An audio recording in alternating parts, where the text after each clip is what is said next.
We got the fire alarm on deck 4. A passenger ferry in a winter storm Fire! We've got fire! bursts into flames. This fire spread very quickly and got incredibly hot. Passengers and crew are trapped on board. People were lost, people died. Nearly all the evidence has been consumed by the flames. Have you ever seen heat pattern like this? What started the fire, Was there something on board that shouldn't have been there? and why did it spread so fast? I said, I don't think we're getting off this boat. This is it, we're gonna die.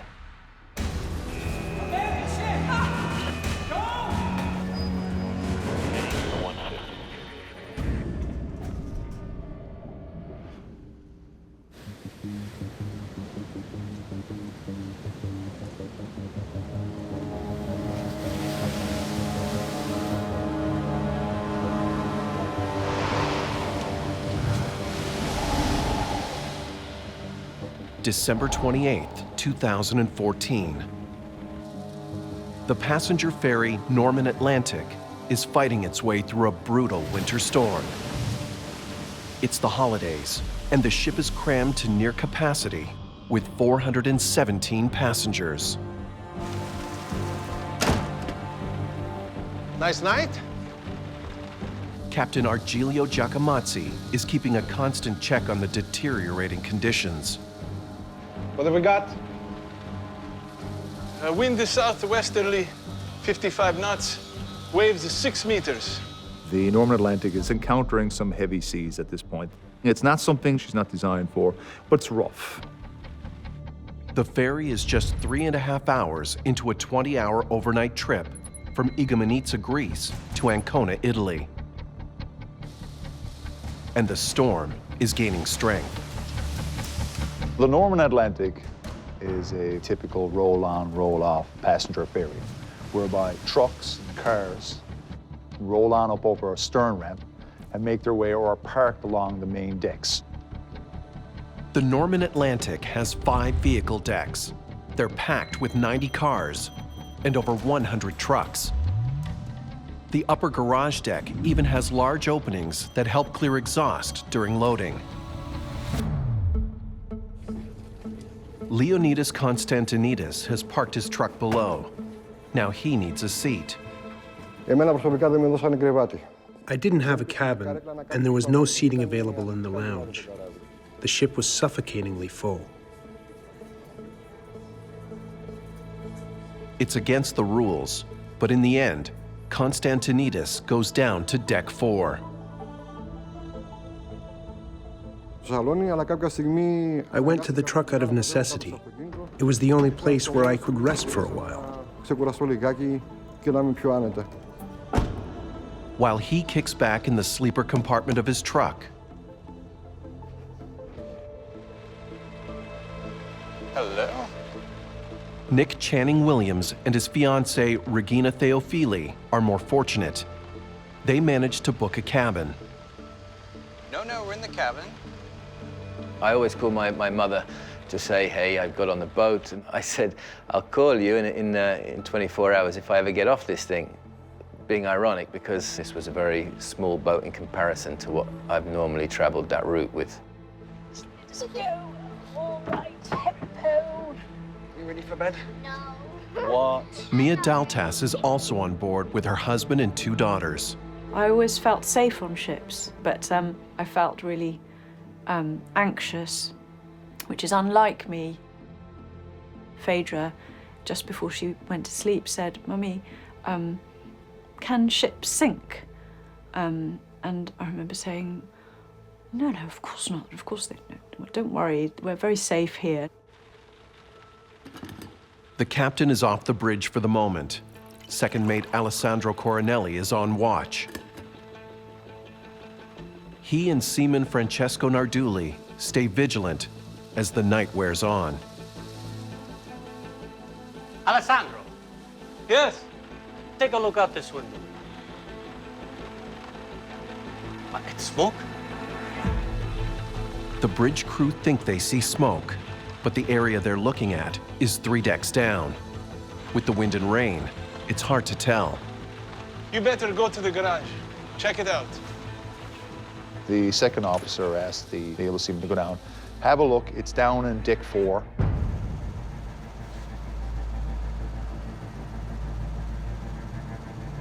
He has a little bit of a difficult time because the trucks are packed in there. Seaman Narduli sees smoke rising over the rows of refrigerator trucks, running their generators to keep their fridges going. Yeah, it looks like it's the exhaust from one of the refrigerator trucks. He's satisfied there's nothing to worry about and heads back up toward the bridge. But on deck 6, something makes Mia Daltas wake up.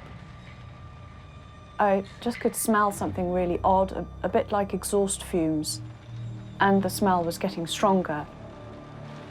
On the bridge, What's going on? Captain, we've got a fire alarm on deck 4.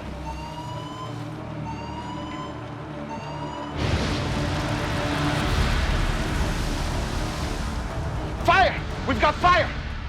Of all the things that occur on board a ship, a fire is the most frightening situation. Crew call! Crew call! they need to get a fire crew to deck 4. You have nowhere else to go. There's no fire trucks, there's no firemen coming. You have to fight the fire yourself. Still in his truck, Leonidas discovers he's surrounded by flames.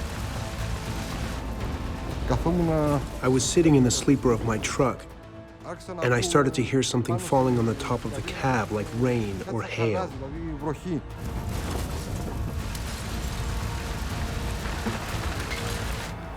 The cab is made of plastic all around. In no time, it was on fire. We need the drenchers on deck 4, now! The captain orders the next crucial line of defense. The drenchers! Yes, sir.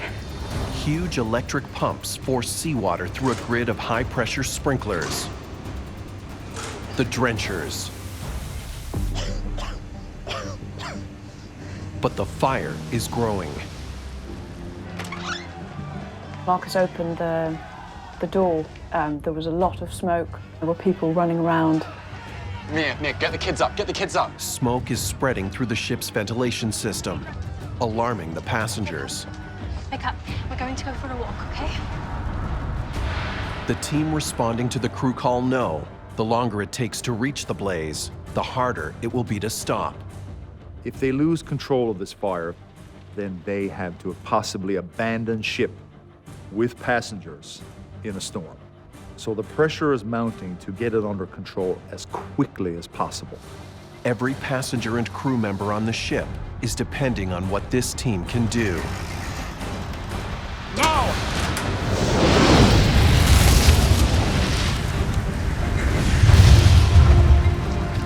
Hold!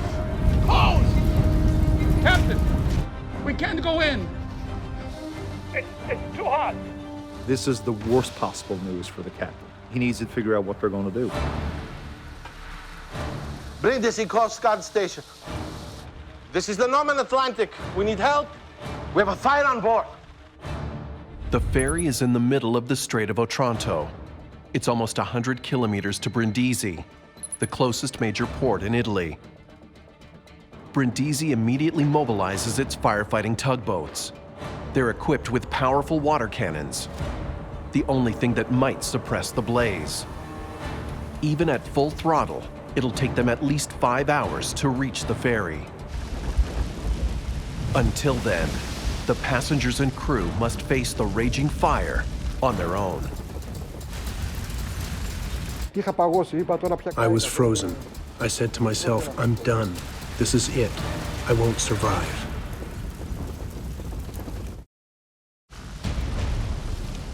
A fierce fire that appeared to spring out of nowhere is consuming the passenger ferry Norman Atlantic. And the crew seems powerless to fight it. Flames are shooting out of deck 4, and they're rapidly growing higher. The passengers haven't heard any instructions, but it's obvious to Mia Daltas and her husband. Their family is in danger. We ran out, and there was no sign of anyone telling us what to do or what was going on. On deck 4, Leonidas Konstantinidis needs to escape from his burning truck fast.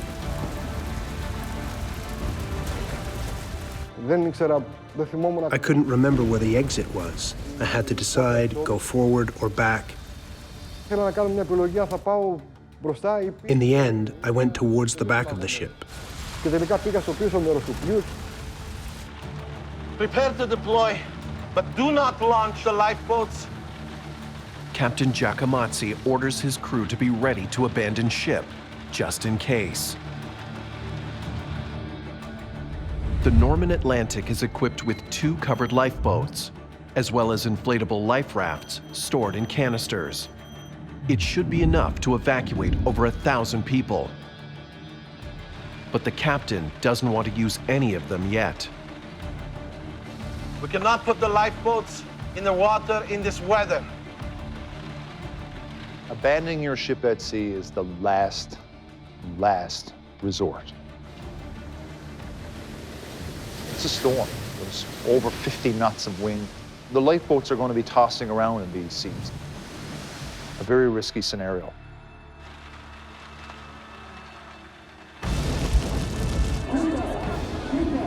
Nick Channing Williams and Regina Theophili are among the hundreds now struggling to find safety. We ran out on deck amidst a whole lot of confusion. Nick and Regina start handing out life jackets, but some passengers are starting to lose control. The floor started getting quite hot. You could feel the floor warming up under your feet. That set in quite a lot of panic. I understand that people panicked, but just, the life jackets, they were being passed to women and children, and there were grown men taking them away from them. What are you doing? Which was, for me, very shocking. I remember it as just mayhem. The flames were just enormous. There would be a massive whoosh, and huge flames would just fly up into the sky, and it was just so horrifically frightening. The flames are forcing the passengers higher and higher on the ship. Everybody just wanted to get up as high as they could.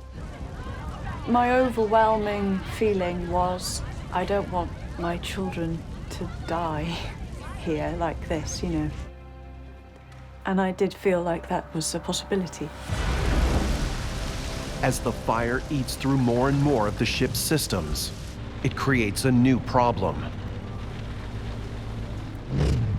The engines shut down. Captain, we've lost power. Damn it!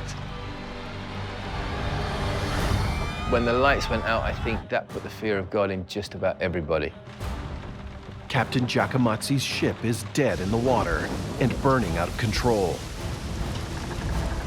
Then, things get much worse. The lifeboats are gone. The lifeboat and life rafts on the starboard side have been destroyed by flames, and panicked passengers and crew launched the rest of the boats before they were full. The captain hasn't even given the order to abandon ship. I think there was 3 lifeboats that went off empty. There was just chaos, utter chaos. And that was at the point where I put my arms around Regina and I said, I don't think we're getting off this boat. As in, this is it, we're gonna die. Over 350 passengers are now stranded on the upper decks. You could actually see the flames licking around the side of the boat. The only alternative to the fire is the merciless sea far below. Some of those trying to make their way into life rafts have fallen into those stormy waters. For them, time is short. You're in the ocean in a storm. The waves may batter you against the side of the ship, or they may simply overwhelm you. On deck 4, the blaze has driven Leonidas Konstantinidis all the way to the back of the ship. It's the end of the road. Once the fire started to spread, I was trapped. There was a wall of heat in front of me. Then he has a stroke of luck. There's a cable dangling from the ship down into the sea, a possible escape route from the raging fire. It was a choice between getting burnt or drowning. I grabbed the cable and went down into the sea. I chose the water instead of the fire.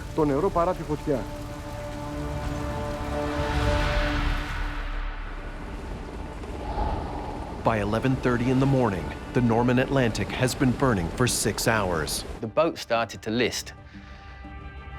And then that sort of set the fear of God in you again.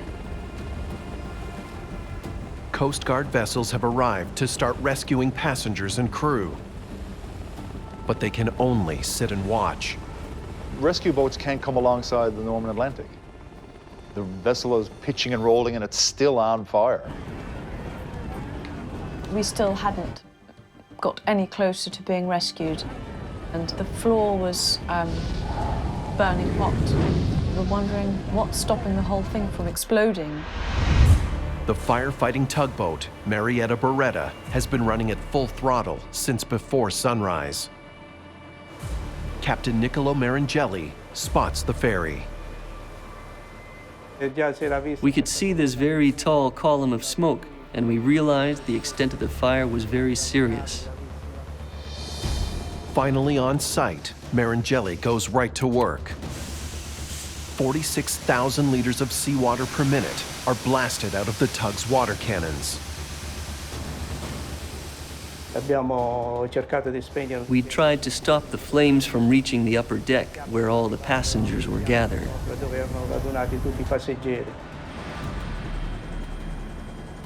The only hope of reaching those passengers is by helicopter. The Greek and Italian armed forces are responding, but even military choppers are kept at bay. A helicopter had already arrived, but the smoke was blocking their visibility. The Norman Atlantic has lost power and is essentially drifting. The vessel is not able to keep its head up into the wind. Somehow, the disabled ferry needs to be turned and steadied to give the helicopters a fighting chance. The Marietta Beretta moves in close to try to attach a tow line. We used the tow cable to tow the ferry upwind so the smoke would blow in the other direction and allow the helicopters to embark the passengers. It works. They drop down a round shape harness, which is quite scary. You only have to sort of lift your arms and you could fall out of it. It was like 1 or 2 people going up at a time. And bearing in mind we were a few hundred. Mia and her husband have to send their girls up alone. My husband and I didn't want to say what we were feeling in words, but I could tell by looking into his face that he was just as frightened and worried as I was. To try and speed the evacuation, survivors are dropped off on nearby ships. To airlift to the better part of 400 people is a large operation, very big. After 30 painstaking hours, the last of the passengers on the ship are airlifted off.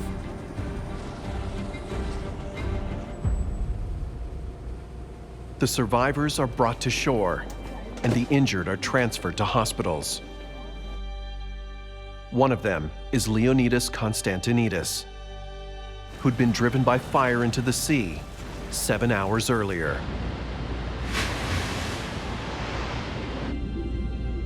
I wasn't wearing a life jacket or anything. I only stayed above the surface because I was hugging the cable. Miraculously, the wind from the storm blew a stray life raft right to him. The life raft, the way the wind was pushing it, it had to pass between the cable I was holding and the ship. Somehow, he made it on board. If it weren't for this divine intervention, I wouldn't have survived.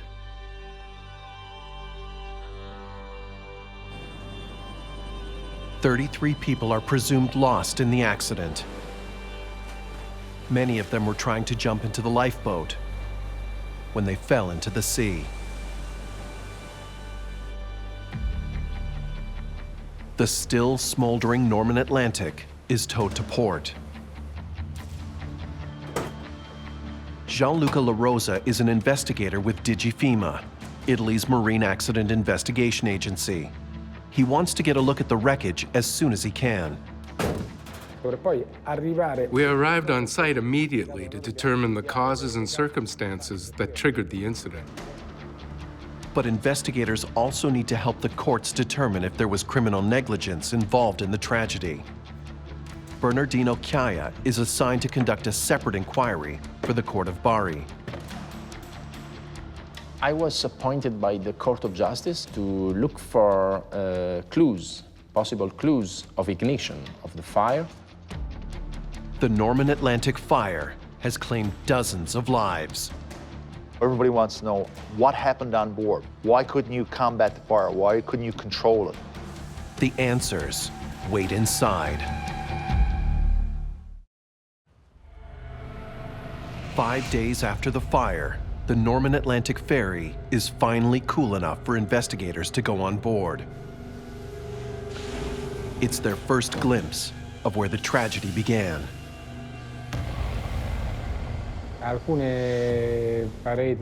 Some walls on the ship were still glowing, with lots of smoke coming out. They need to figure out why a modern passenger ferry like this one was somehow overwhelmed by fire. People were lost, people died. Thermal imagery reveals some parts of the ship are still more than 125 degrees Celsius, evidence of the fire's incredible power. It's hard to believe that the deck, the metal sheet you're walking on, has been deformed so much by the heat. On Vehicle Deck 4, where smoke and flames were seen first, the damage is particularly overwhelming. All the shell from the inside was completely deformed. From what they're seeing, investigators estimate temperatures reached over 1,000 degrees Celsius. You could see on the steel girders the effects of the fire, like, suffering. It was almost physical.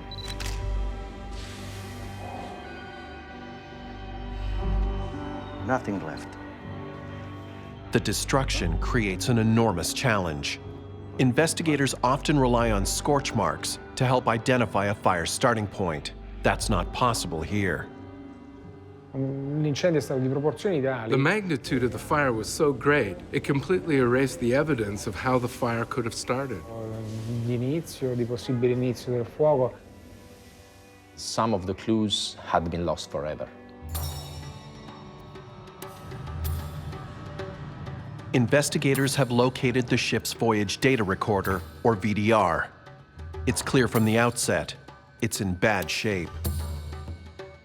On the VDR, you have the navigation data, the voices on the bridge, all the radio communications and all the alarms. A VDR can be a goldmine of information, but they're designed to survive on the ocean floor, not in a 1,000-degree inferno.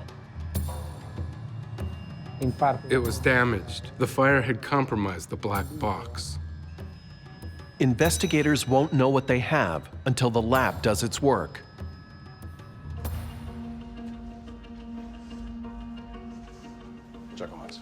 They may get nothing from the VDR. Their best chance of finding out what happened on the ship lies with the crew. The fire spread at a lightning speed. The crew is at a loss to explain the blaze. It came out of nowhere. I noticed some smoke on the starboard side, near a truck on deck 4. What Seaman Narduli tells them raises an immediate red flag. Yeah, it looks like it's the exhaust from one of the refrigerator trucks. Narduli saw smoke in the exact same area where the fire was most intense.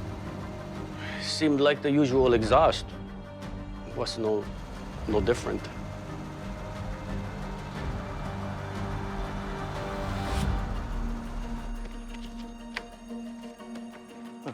Electrical system? Just electrical. Investigators are surprised any refrigerator truck was running its diesel generator during the voyage. Roll-on, roll-off ferries, they normally have an electrical system that runs your cooling system for your truck. Investigators soon confirmed the Norman Atlantic did have high-voltage power outlets for the trucks to use, 40 of them on Deck 4 alone. When refrigerator trucks are on, they should be connected to the ship's electricity. Otherwise, it means they have to run their own generator. There's a good reason why diesel generators shouldn't be used aboard ship. Poorly running diesels can emit dangerous sparks from their exhaust ports. Not so bad on the open road, but in a densely packed hold, it's a hazard. If the truck is in the garage and it turns on this internal combustion engine, the probability of sparks are high. A review of the ship's plans adds more to the theory. There were 40 power outlets available on Deck 4, but on the night of the fire, there were 47 refrigerator trucks squeezed onto that deck. For sure, some of the refrigerator trucks that were running were not connected to the ship's electricity. Investigators now have a working theory about how the fire began. But how did it get so large and out of control so fast? Look at the bird. Kiaya and his team scrutinized the blackened trucks and noticed something unusual. Have you ever seen heat pattern like this? Never. Look. Significant heat damage at the bottom of the vehicles. How it make like this? It was very, very surprising. Normally, as you know, heat goes up, but what we found, it was strong damage even in the lower part of the trucks. We had some tires, the wheel, the metal part of the wheel completely melted. Somehow this fire filled the hold with super hot flames from the top all the way to the bottom. This huge damage in the lower part of the trucks. This was the first time that I saw this kind of damage. All the trucks were cooked. Deck 4 had behaved like an oven. This was unbelievable.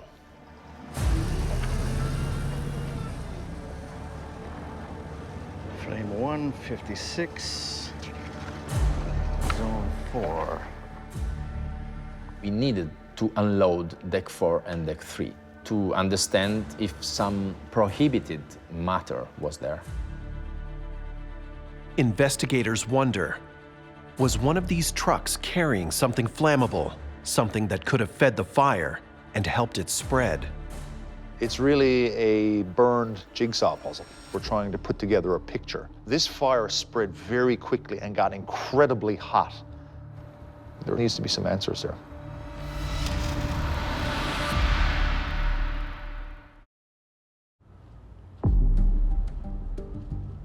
Investigators study the charred wreckage of the trucks unloaded from the Norman Atlantic.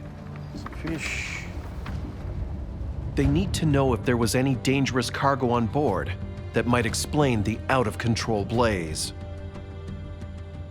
Some trucks were carrying fish. Other trucks were carrying olive oil, yogurt and cheese from Greece. All the makings of a New Year's feast. And nothing to explain the fire.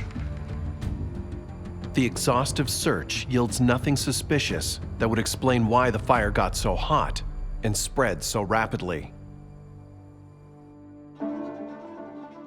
Out of new leads, investigators must now pin their hopes on what the Norman Atlantic's voyage data recorder might tell them. But the blaze aboard the ship was far hotter than anything the unit was meant to withstand. The VDR lost part of the sensory equipment that tells us exactly what equipment was operating when. The unit hasn't retained any relevant data from the ship's instruments. So investigators will have to rely on the audio recorded on the bridge instead. They're going to try to use that to build a timeline of how the tragedy unfolded. Alessandro. Yes. Come take a look out this window. It's smoke. The first clue of the fire was some smoke coming out of the windows of deck 4. Investigators note the time, 5:10 a.m. You better go to the garage. Check it out. 7 minutes later, investigators hear a smoke alarm known as a pre-alarm. There are all kinds of little alarms that go on a bridge, but even a pre-fire alarm is something that typically demands attention. But the second mate still waits for word from Narduli. Yeah, looks like it's the exhaust from one of the refrigerator trucks.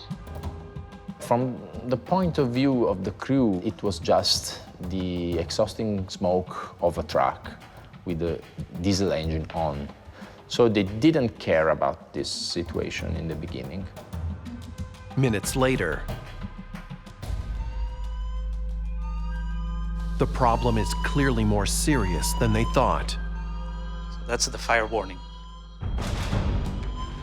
Captain, we've got a fire alarm on deck 4. Fire, fire, we've got fire. Crew call, crew call. But it's what investigators don't hear that surprises them. Where is the passenger fire alarm? Huh? By this point, investigators expect to hear the sound of an alarm, alerting passengers to the emergency. But they don't. The crew knew what was going on, but nothing was passed on to the passengers. It was a slightly muffled sound. There was not even a fire alarm. There was a very low announcement, which was obviously something meant for the people working on the ship.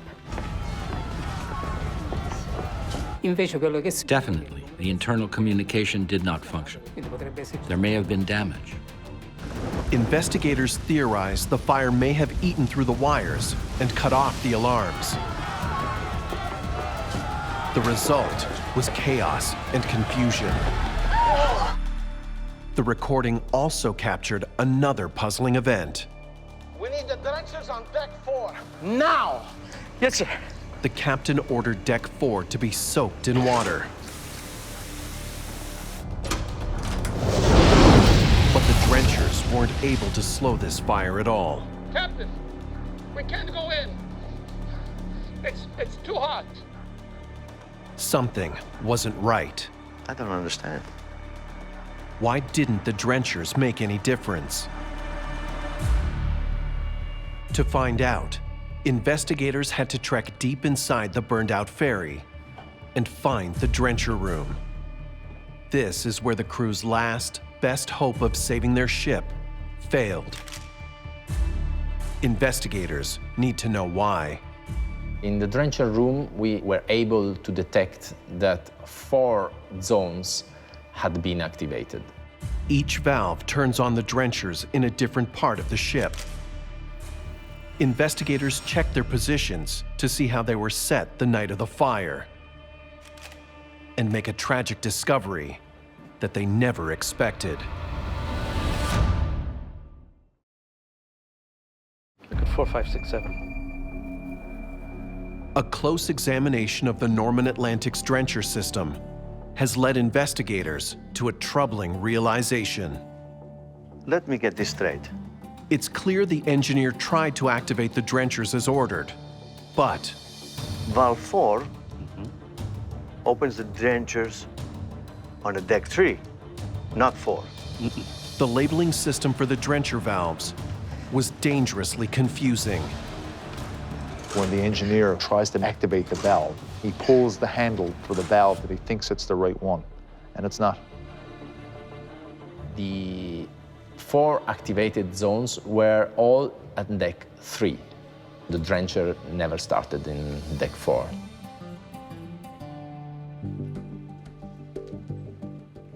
Investigators now understand why the crew wasn't able to put the fire out. But the most crucial mystery eludes them. I still Don't understand the damage we are seeing. Why did the fire grow so incredibly hot, hot enough to melt metal? We tried to understand how the fire progressed, and we tried to find answers about how it moved around the vehicle deck. They create a detailed simulation using all the data they've collected, an accurate computer model, complete with virtual trucks. They run the program.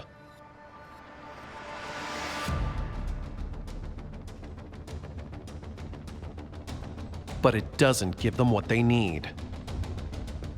The virtual fire doesn't get as hot as the real fire did. It's more like a conventional fire. No, still not hot enough. They're back to square one. Get me the photos. But investigators haven't given up. Okay, you see here? They notice something intriguing about the pattern of damage on deck 4. The starboard side, right?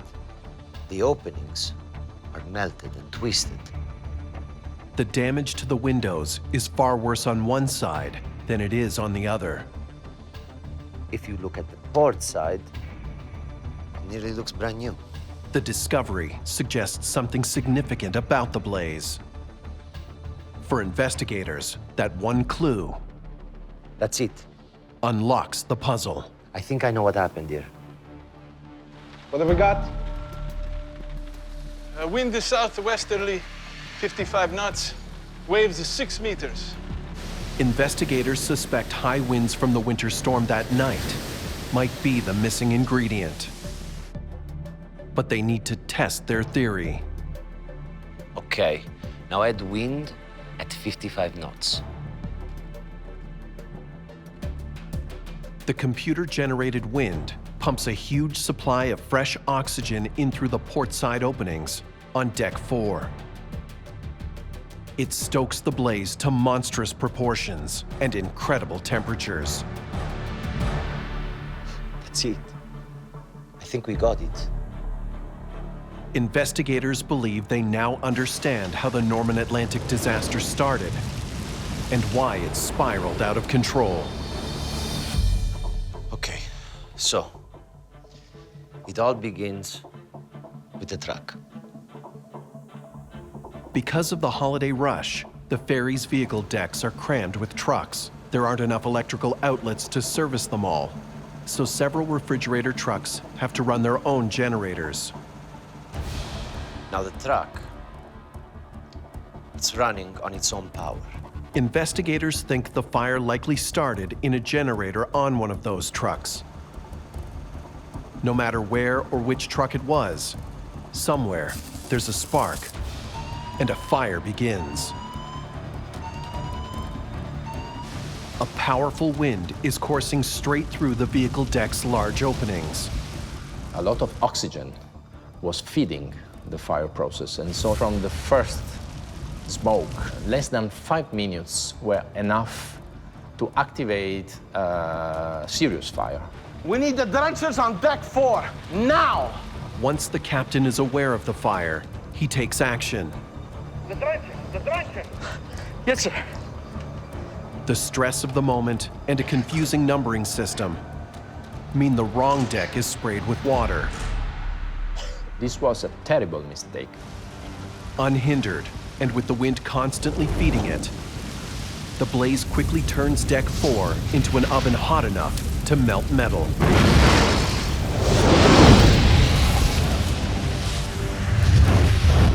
In minutes, the fire disables the alarms and PA system.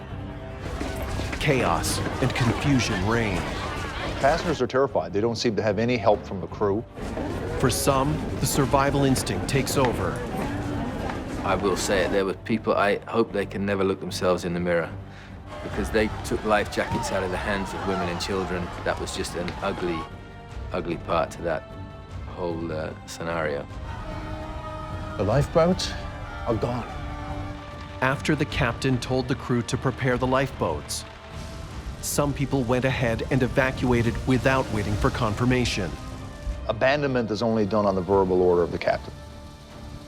That's how it is.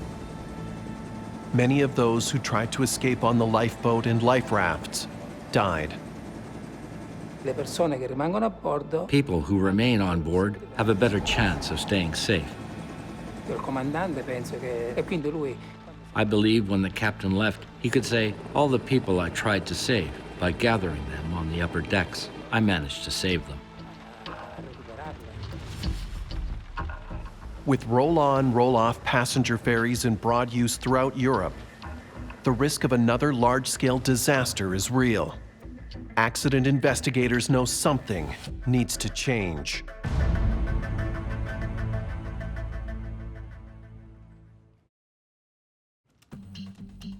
The investigators hope what they've learned from the deadly Norman Atlantic disaster can be used to save lives.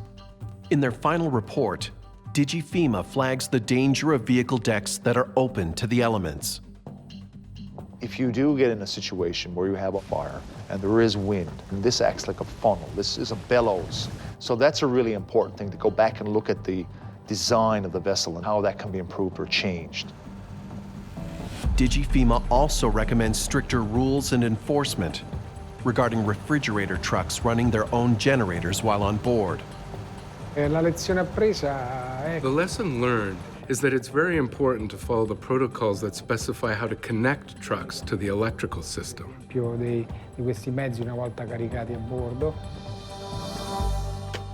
The court-appointed investigators issue their own report, criticizing the crew for the chaos of the evacuation.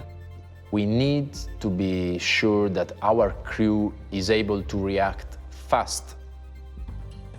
The people who look after the passengers, they didn't have the training and the ability to manage the people, the passengers, as part of the evacuation. One of Italy's premier marine safety schools, known as IMAT, has already made significant advances in crew emergency training in the hope of preventing future tragedies. It's run by former cruise ship captain Rosario Trapanese. I remember when Norman Atlantic happened, something starting from a simple fire, turning into the major disaster. How is possible that this happened? Government and mariners alike recognize that with better training, the fire on the Norman Atlantic might not have been so deadly. I do believe that the incident is happened because they lost a lot of time. If you see an alarm ringing or a light blinking, and you don't inform immediately who is responsible on board, and you don't know what to do, and you lose the first 4 or 5 minutes, it's too late.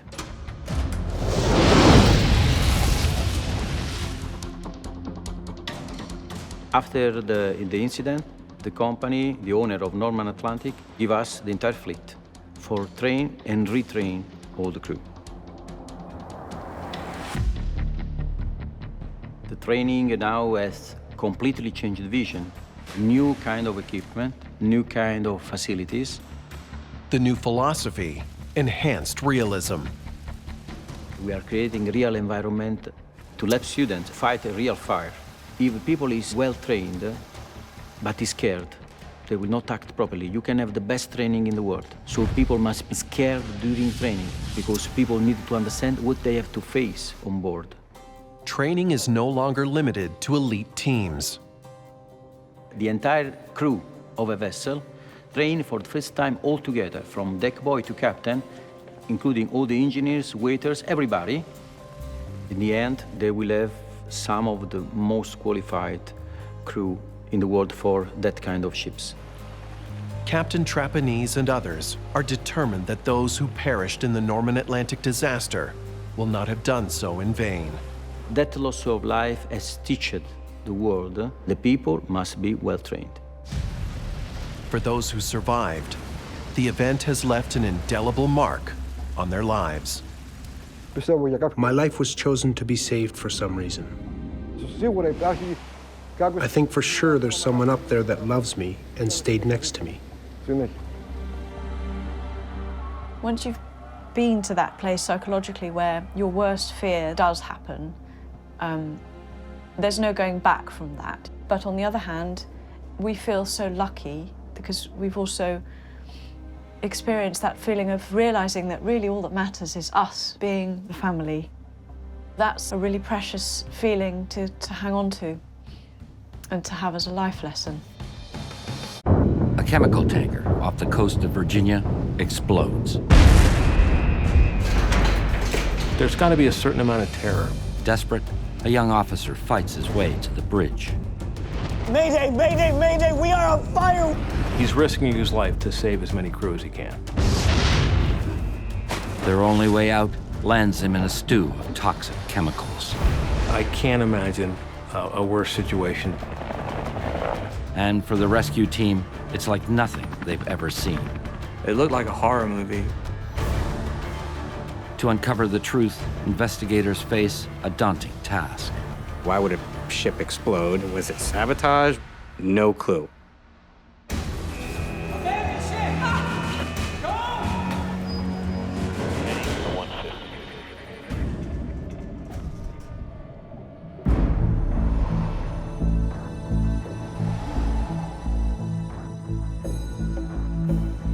The port complex of New York and New Jersey collects fuel to service the entire eastern seaboard. Tonight, the 175-meter chemical tanker Bow Mariner is unloading.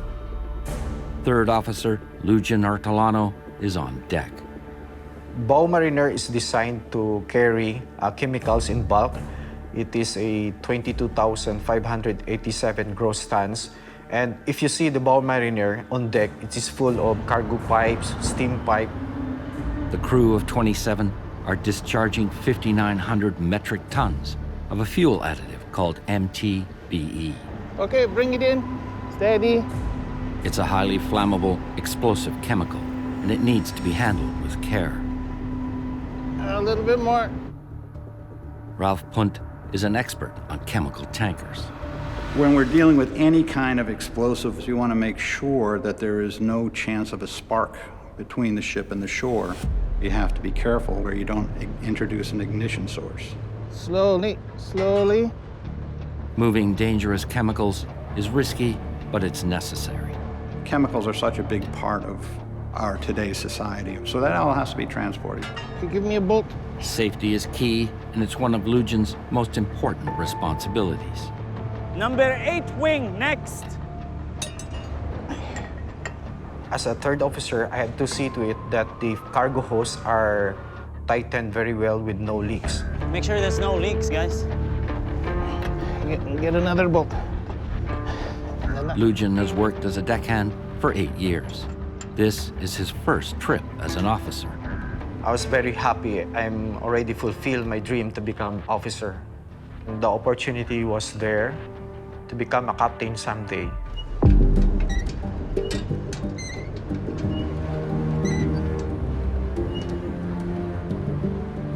With the MTBE unloaded, Bow Mariner moves on to its next port of call to unload the rest of its cargo, ethanol.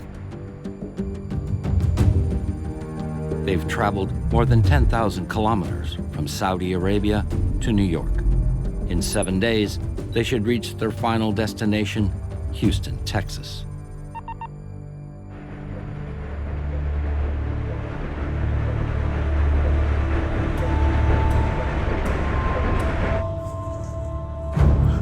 Captain? I was on the bridge on my watch. Usually, I do some correction, check the position, and check the vessel around the vicinity. Third, Captain, report to deck for tank cleaning. Yes, sir.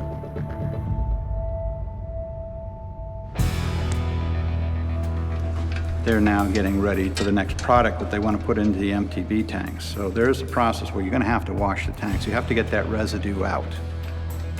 It's a very strong smell.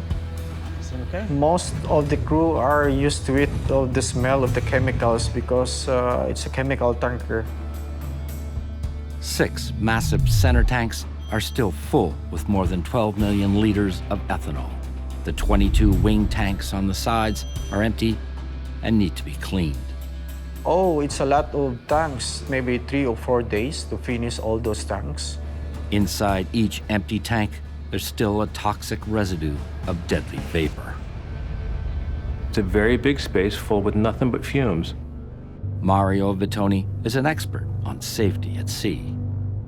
It's not a fume you want to breathe in and out. It's not a chemical you want to play with, that's for sure. Ready? Yeah. Normally, the crews stay on deck and use a powerful pump to remove leftover chemicals from the bottom of the hold. Good to go. Today, the main pump is broken, so the ship's bosun has been ordered to go down and use a small, portable pump. Bosun was cleaning the tank, and he's the one using the breathing apparatus. That's the only thing that's keeping you alive. Send it in. Inside the mask is life, outside the mask is death. As the crew lower the pump, they need to be extremely careful. You're adding an unknown object into a dangerous situation. Further, come on. You could make contact with a metal to metal, make a spark, and in this particular case, he was in a flammable environment. Stop. All right.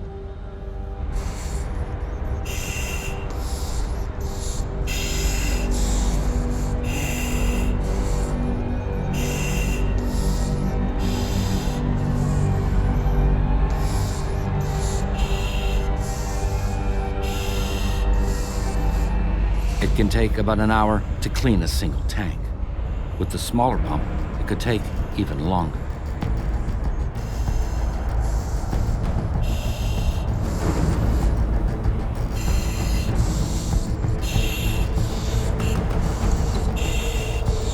Darn it! The pump's not working. Send it up. The pump was malfunctioned, and we have to change the pump.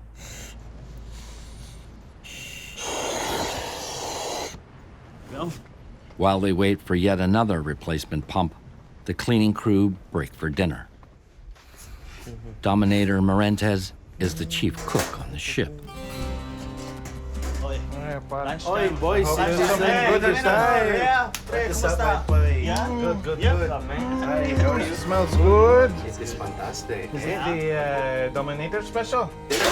Dominator special. There we go. There we go. All right, boys. So we have some rice. Who wants rice first? Most of the crew I know very well because when I was a cadet, I was together with them. To get some adobo for you. Give me some. A lot? Okay. Most of us became friends, but the one particular guy is Benedicto Cabrera. Here you go, boy.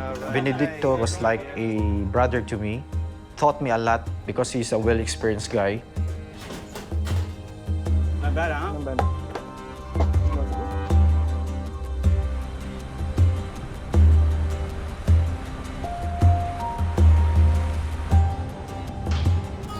After dinner, Lujin's shift is over. For me, it's just a normal day. I never think that something bad will happen. Other crew will be working overtime. Bridge. Bridge. Can you turn on the deck lights, please?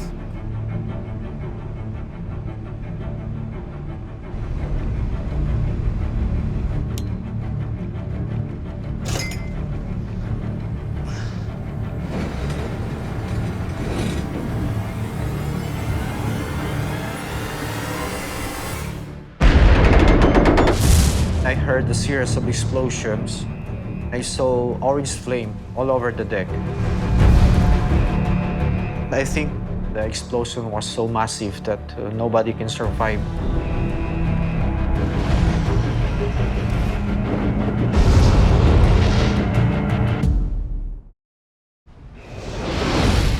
Chemical tanker Bow Mariner is on fire. The rest of her cargo could blow any second. Third Officer Lujin Ortolano doesn't know if any of his crewmates are still alive. The lights were off, and I went straight to the aft portion of the ship.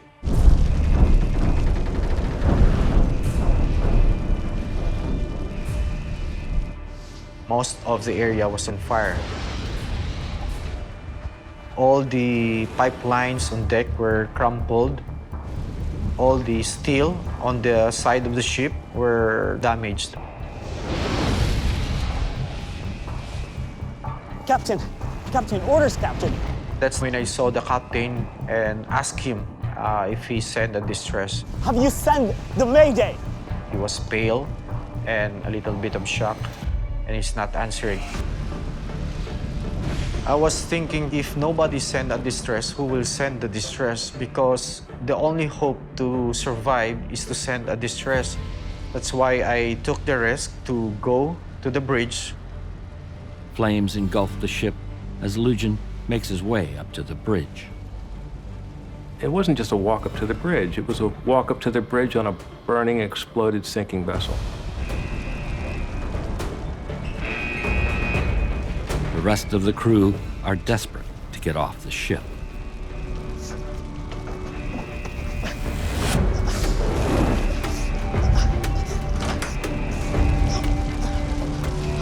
All the glass were broken. All the equipments were burned.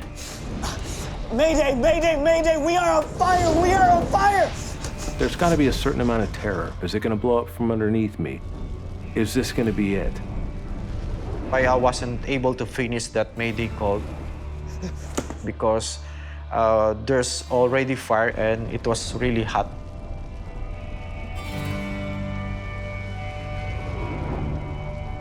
The Coast Guard responds to the Mayday call. Bow Mariner, what is your position? Bow Mariner. He wasn't there to answer the call because he was climbing up on the roof to do the next thing he had to do. Lujan is trying to get a device called the EPIRB, a radio beacon. He's risking his life and did what I think was the most critical thing, which was throw the EPIRB over that would constantly update the rescuers with the location of the distress. He's just trying to do his best to save as many crew as he can. The EPIRB activates once it hits the water and transmits coordinates which are relayed to the United States Coast Guard. A helicopter rescue crew scrambles. They can get there in about an hour. They told us that there was a tanker on fire. That's kind of on the extreme end of what we typically respond to. It's extremely rare to go out to a rescue and have some fire element exposed to you. Usually by the time you get there, the fire is out. It will be up to rescue swimmer Dave Carteret to go into the water. It felt like this was my show, like I was going to be doing the rescuing of these people. So I felt a ton of pressure. The crew is flying into the unknown. Until we got on scene, we really didn't know what it was going to look like or smell like or feel like. The flames are spreading fast as Lujan makes his way down to a lower deck. What I see is just like a Titanic, the movie Titanic. It's sinking on the bow, and the aft portion is going up. The captain and most surviving crew have already gone into the icy cold sea.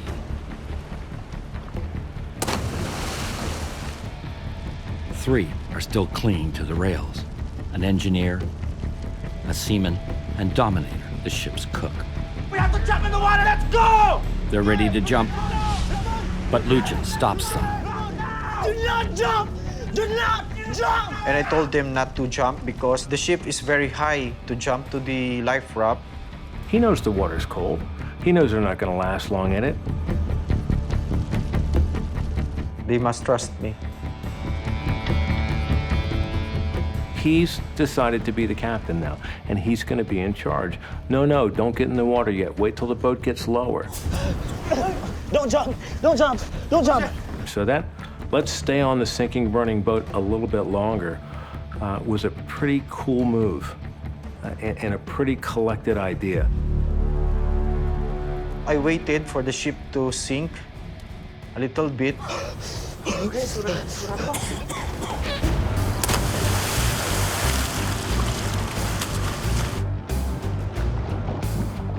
His decision buys them precious seconds to reach the life raft before the frigid water takes hold.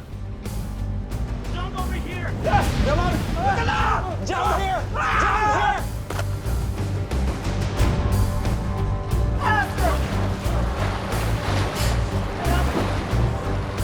And the second engineer, I helped him to get inside the raft.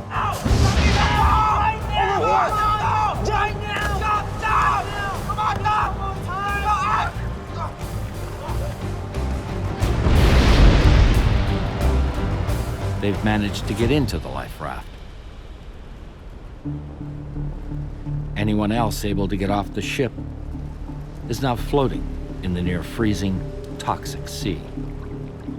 There's a thing that happens in very cold water called cold incapacitation. It sucks the heat from your muscles, and that slows your nerves, and in about 10 to 15 minutes, you simply can't move. Suddenly, the life raft hit something, and we saw 2 crew members, and we helped them carry on board the life raft. We can hear people shouting for help, but you cannot do anything. In a raft, you can't really get to them. A raft is built not to move. It's got ballast bags on it. There's fuel oil, bunker oil, 1 million gallons of ethanol floating around. I can't imagine a worse situation.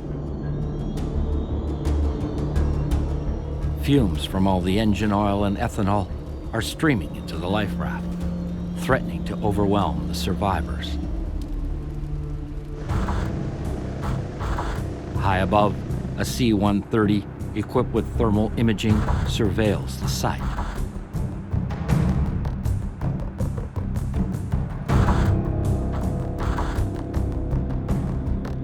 The C-130 that was flying overhead had an infrared imager that allowed them to see the heat signature from a survivor or a victim that was floating in the water. They spot white traces in a life raft. It's Lugin and his small group clinging to life. Target has been found. Target's been found. I have eyes on target. Once you transition from a search mode to a rescue mode, your adrenaline spikes. This is why you join Coast Guard Aviation, to actually save a life. When the rescuers lower into position, they're surprised by the strength of the chemical fumes. Once we did get on scene, the water had vapors coming off of it, kind of burned the back of your throat. Whoa! Get a load of that! You could kind of smell like rubbing alcohol. The biggest problem we were facing was these fumes were just coming in the cockpit. It was a hazardous environment. It was not a good place to be. They know the survivors desperately need help, but it might be too dangerous to go in. Is this something we're willing to risk our lives for?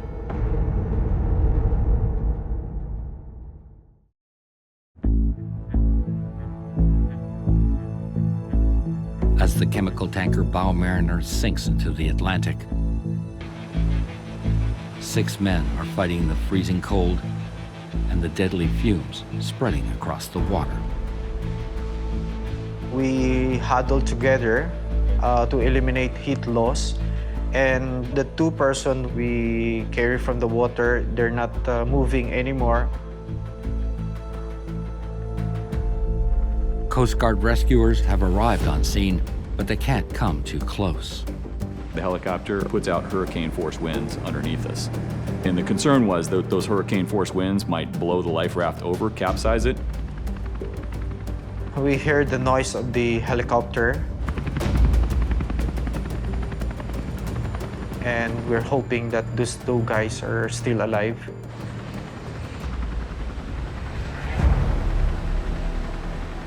We knew they didn't have all that long, and the way things were going, we were pretty convinced that if we didn't do something kind of fast, they were going to die. The only way to save them is to put rescue swimmer Dave Carteret into the water. But the team's afraid it's too dangerous.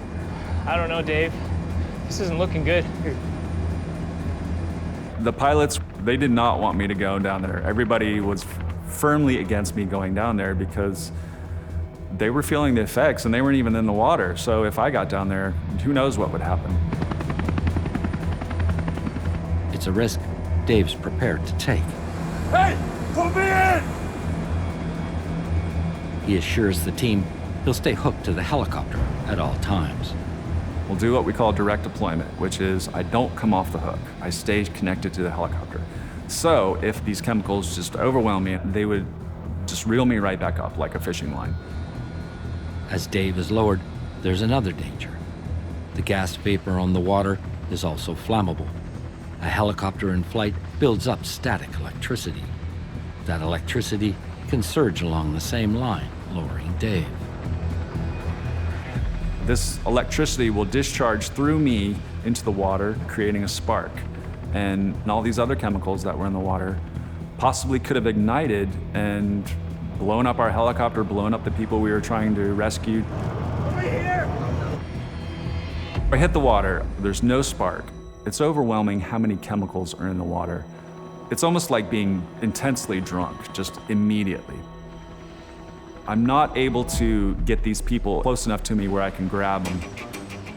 So I disconnect from the aircraft.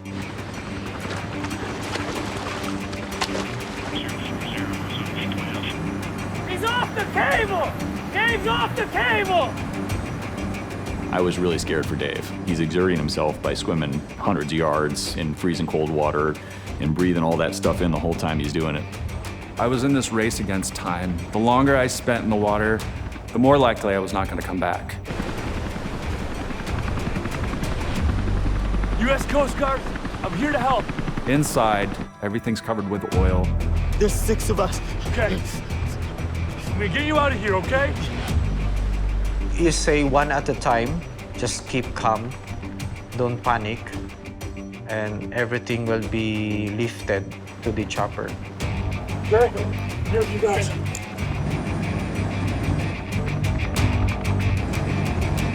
All right, let's get you home. Let's get you home. It's so cold. The water's very cold. One by one, the 6 men are hoisted aboard. Some are in critical condition. Okay? Yeah. The 6th survivor, he had no white in his eyes. When he opened his mouth, all that came out was oil. It looked like a horror movie. After 45 minutes in the water, the fumes are disorienting Dave. Once I had everybody up in the aircraft, that's when it occurred to me that I'm in this really, really bad situation. I was not able to function 100%. All this is just overwhelming. From my vantage point, it looked like Dave was just sitting there. I don't have another rescue swimmer. My panic really started setting in of I don't have any way to retrieve him. I was seeing like 4 hooks. I might not make it because I can't seem to connect to the hoist cable to, get pulled up. It's almost like I had to hit him in the head with it for him to actually see it. So I finally am able to grab this hook, and that was like instant relief because I knew I was gonna live.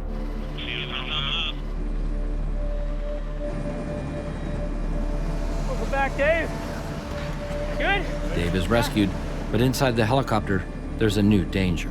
My concern was the cabin was saturated with oil and water.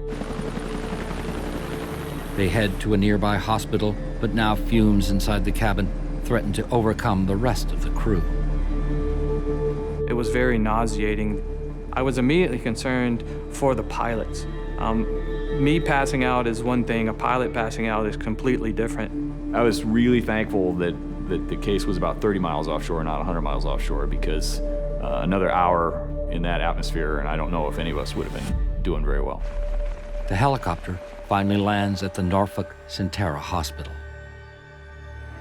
Received 6 people by the Coast Guard around 9:30 this evening. Of those 6 people, 1 is in critical condition, 2 are in serious condition, the remaining are in good condition. We do expect that they'll actually be treated and released sometime in a couple of hours. All 6 who made it to the hospital survive. The captain and the rest of the crew are gone. It's the deadliest maritime disaster in the region in more than 2 decades. It cost 21 lives on that accident. Most of them are my friends. Among those lost, Benedicto Cabrera. It was a noon time here in Philippines. I received a call. We cannot believe that was happening. My mother was crying. We can't.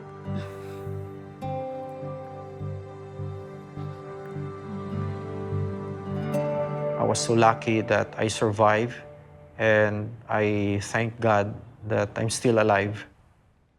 The United States Coast Guard launches an urgent investigation into the cause of the explosion and why so many people died. Senior investigator Jerry Crooks is in charge. Evidence is the foundation of the investigation. You have to have evidence to support every finding of fact, and you don't want to leave a stone unturned. Investigator Chris O'Neill is also assigned to the case.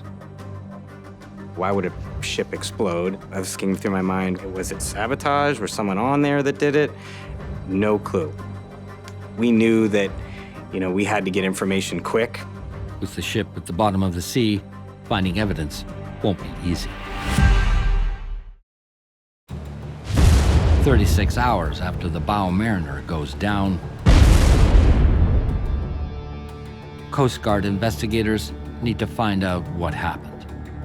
They contact the ship's last port of call to secure an important piece of evidence.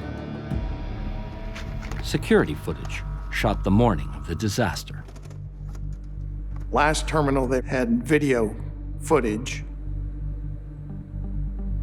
of the ship's arrival, its departure, and the connection and disconnection of the hose. They're unloading 5,900 metric tons of MTBE. We wanted to watch and see if the crew did anything unusual or improper while they were in port, because that tells you something about the competence of the crew. Those people were just working. And they were alive and were doing their job, and now they're no longer there. That certainly has an impact. After poring over every frame of security footage, it appears up until the time the bow mariner left the New York area, its crew was operating safely. Departing New York is the point at which the story really begins. The United States Navy comes forward with important information that's normally classified. The Navy's underwater surveillance system has an array of sensors in the North Atlantic that can detect the sound of a submarine's engine. This time, it's picked up the last moments of the bow mariner. That information confirmed right down to the second the exact moment of the first explosion. 1805? Can we get 1805 on the board, please? They listen closely and discover not one explosion, but a rapid series. There was an initial boom, boom, boom, boom, boom, and then there was another series of explosions. There's the second explosion. Put down 1806, please. It means the tanks exploded one after another. But which tank exploded first? The survivors might know, but there's a problem getting them to talk. There's no substitute for an eyewitness, but the company had decided to tell them to not talk. You couldn't get information from anybody on the ship. With no help from the crew, investigators look for answers 75 meters down at the bottom of the sea. A remotely operated vehicle transmits the first images of the wreck. The first thing that struck me was the extent of the damage, that it was massive, absolutely massive. My God, look at that. They could literally drive the ROV inside. The sheer scale, it's unbelievable. About a third of the ship, just like shrapnel, almost something that you'd see out of an old World War II video, and a mine going off and, the ship exploding into pieces. investigators search for clues that might tell them which tanks exploded first. The side-scan sonar and ROV imagery point to a surprising answer. The center tanks are mostly intact. The center tanks that held the ethanol did not explode. All but one of the ethanol tanks are still full at the bottom of the ocean. Investigators turn their attention to the empty MTBE wing tanks. The wing tanks were completely missing in places along the port and starboard sides.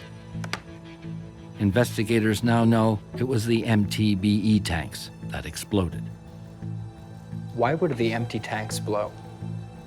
A recently unloaded tank is probably much more dangerous than a fully loaded tank because it has the combination of oxygen, vaporizing fumes. When a tank is full, there's not enough oxygen, so it can't explode. In an empty tank, danger occurs when the oxygen reaches 10% and the fumes are around 5%. We call that the flammable range. When you're in the flammable range, all it needs is an ignition source. The tanks needed a certain amount of oxygen in order to explode. But where did it come from? As investigators examine more images of the wreck, they discover something startling. Whoa, whoa, whoa. Go back. Back one more. It's not just one MTBE tank that's open, it's all 22. Cargo hatch covers aren't there, but they're not damaged. It's not that the covers blew off in the explosion. They had to have been open. And that's the moment you say, well, why would they be open? Because you wouldn't expect them to be open. Doesn't make any sense. The hatches are only safe to be left open once the tank has been properly cleaned and ventilated. To see 22 tanks opened up when they were only a few hours into the voyage, that's just not normal. They could not possibly have finished all of the tank cleaning by that time. At that point, we knew that something had been going on with the tanks and that it was not standard practice. Whatever was happening on Bow Mariner, the survivors aren't talking, and the captain is dead. A hunt for answers leads investigators to a seaport halfway around the world. The sinking of the Bow Mariner remains a mystery. To solve it, investigators must travel more than 15,000 kilometers to Singapore to track down its sister ship, the Bow Transporter. The bow transporter allows me to see what the bow mariner looked like before it was damaged. I was thinking about the tank cleaning operation that was happening on the bow mariner and what I could learn about that from looking at the equipment on the bow transporter. Properly managed and cleaned, chemical tanks are not dangerous. I wanted to go inside the tanks so I could understand the construction and the size of the tanks. In order to clean its tanks safely, the ship is equipped with what's known as an inert gas system. With the inert gas system, the way it works, I'm going to flood those tanks with inert gas. A flammable chemical surrounded by inert gas will not ignite, making it perfectly safe for cleaning. You cannot support combustion of any shape, way, or form in that tank. Once the tank is cleaned, it's then ventilated with fresh air that's safe to breathe. Looks fine. The equipment on board was present and operating and in good condition, and we ran tests to verify it. After visiting the sister ship, investigators believe Bow Mariner was well equipped to clean tanks safely. It doesn't explain what went wrong. There's only one group of people who can answer that question, and that's the survivors. I think it's about time we talk to the crew. Yes, sir. The survivors have been advised by their lawyers not to talk. But after months of legal wrangling, they're homesick. They petitioned the Philippine embassy for travel papers to go home. The Philippine embassy said when they talk to the Coast Guard, they can go home. And that was the straw that broke the camel's back. It's Lujan's first meeting with investigators since the night of the tragedy. Hi, Mr. Atuano. Thank you so much for meeting with us. Yes, sir. Jerry Crooks, Chris O'Neill. The third officer in particular had the most involvement in what was going on because he had been on watch when they left New York. Start at the beginning. Well, it started as a normal day, sir. Very nice guy. He do not push his agenda. He just asked questions what really happened. We were heading to Houston and everything was okay. There was no problem. The captain told me to open all the hatches on the wing tank of the ship. All of them? Yes. I don't know what's in mind to open all the hatch of the tank. Deck watch, Yeah, deck watch? open all hatches on the wing tanks, please. All of them? Yes, all of them. Okay, copy. Thank you. We don't know what the motivations were, but it tells us that they weren't following standard industry practice, and for some reason, they felt that they needed to get it done more quickly. All of the survivors that had been on deck and were working reported that they could smell the MTBE all around the deck. So that was critical information. They did not introduce inert gas into the system. They opened up the hatches, which would allow oxygen to come in. As oxygen comes in, it gets closer and closer to the flammable range, and that's when you're in trouble. The bosun entered a contaminated tank, that's what you call it, when it's not safe for entry. This is an absolutely non-standard operation. Once we had heard that they went inside the tanks, you start to think about, well, what equipment did they have on? Was the equipment metal? Was it rubbing up against, another piece of metal, creating a spark? And how careful were they being? The tank cleaning operation was dangerous, but after talking to survivors, it's still not clear if that's what started the explosions. Investigators need hard evidence, or their case will grind to a halt. That evidence comes from a surprising source. Crew aboard a nearby ship actually filmed the disaster as it was unfolding. This was shot just seconds after the explosion. Just having that witness that had seen that was highly unusual. To have someone looking directly at the ship and reporting what he saw in terms of a spark and a flame and the color of the flame and so forth, you don't usually get those kinds of details. Even more important is what one eyewitness saw just seconds before the camera started rolling. They said the fire started over here, but the crew were working at hold 8 back there. Most of the tank cleaning was actually occurring in the number 8 starboard tank area. But the spark and the fire actually happened forward on the port side. It helps us because we knew that the fire actually occurred above deck before the first explosion. And that was critical information. This evidence makes investigators change their thinking about the actions of the tank cleaning crew. Maybe they didn't trigger the explosion. Exactly. Investigators know the fire didn't start in the hold where the crew was working. Instead, it started up on deck. The deck of a chemical ship is very crowded, and there's lots of little places where vapors can accumulate. Normally, those vapors would be carried away by the breeze, but not this time. Look, virtually no wind. It was pretty stagnant night. It was pretty calm. There's no wind or breeze. It's gonna stay there. With no wind to blow away the explosive vapors on deck, the accumulation builds and builds until Bow Mariner had become a ticking time bomb. And it leaves investigators with an even deeper mystery. So what was the triggering event? And that's what we were really in search of. What triggered the explosion? We needed to know what was the ignition source.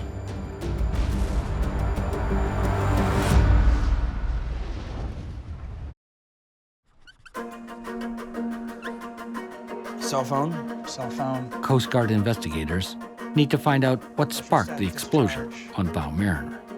Smoking? Smoking. There's all kinds of things it could have been. So you don't want to eliminate anything. Investigators lay out the timeline of the crucial information they've learned. The captain ordered all MTBE tanks opened. The portable pump broke. Darn it! The crew went to dinner at 5. Not bad. Not bad, huh? While they were eating, deadly vapors were building up on deck. They were just allowed to come out on deck and then ooze and hang out on deck. Those gases are just looking for an ignition source. The crew knew it was wrong, but they couldn't speak up.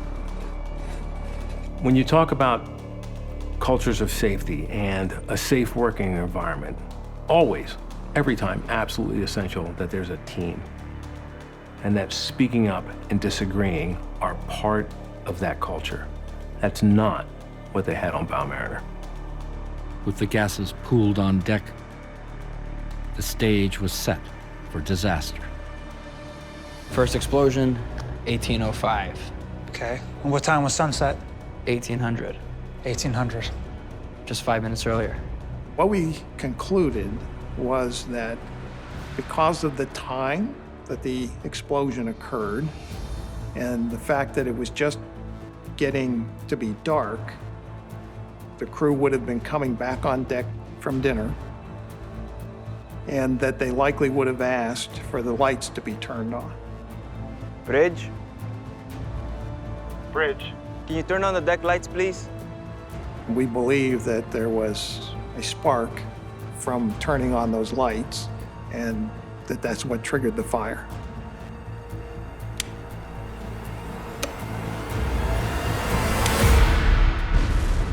After ignition, a devastating chain reaction follows. That fire trails aft because of the forward motion of the ship. The vapors are coming out of the tanks. It reached those vapors, and then boom.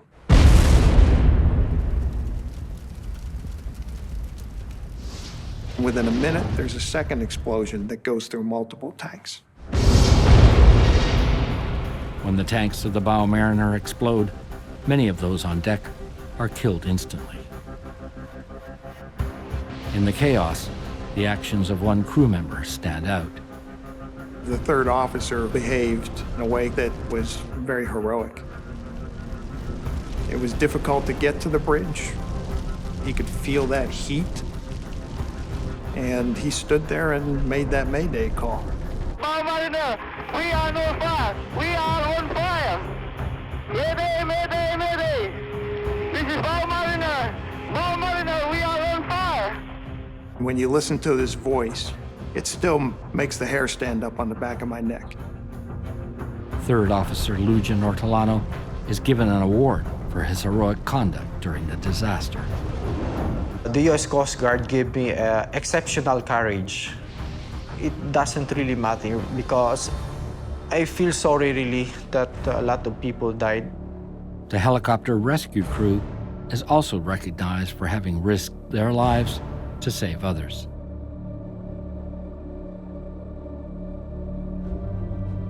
The Coast Guard releases its official report. As an investigator, your goal ultimately is to point out how it could have been prevented. If the tanks had been inerted, this accident would not have happened, period. The Bow Mariner led to more stringent requirements for inerting cargo tanks. And if there's one recommendation in the report that was most important, it was that one. They're changes that come at the cost of 21 lives. Lujan Ortolano never went back to sea. He now owns a construction company in the Philippines.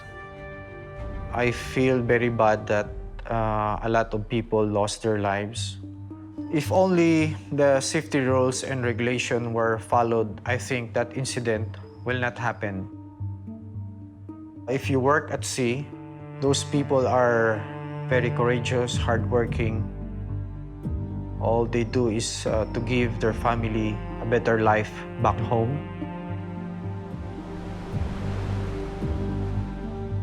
A deadly explosion rocks a massive container ship.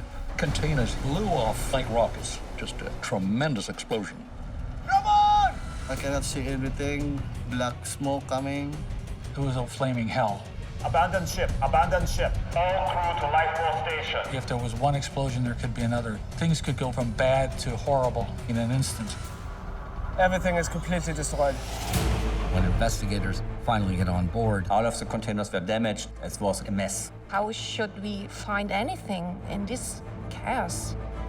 they find traces of a chemical cocktail that could turn a cargo hold into a ticking time bomb. It was very clear that with a chemical reaction, something will explode. And uncovers a danger that threatens shipping around the world. Until someone finds the solution, ships will be destroyed and people will die. Connect the hoses!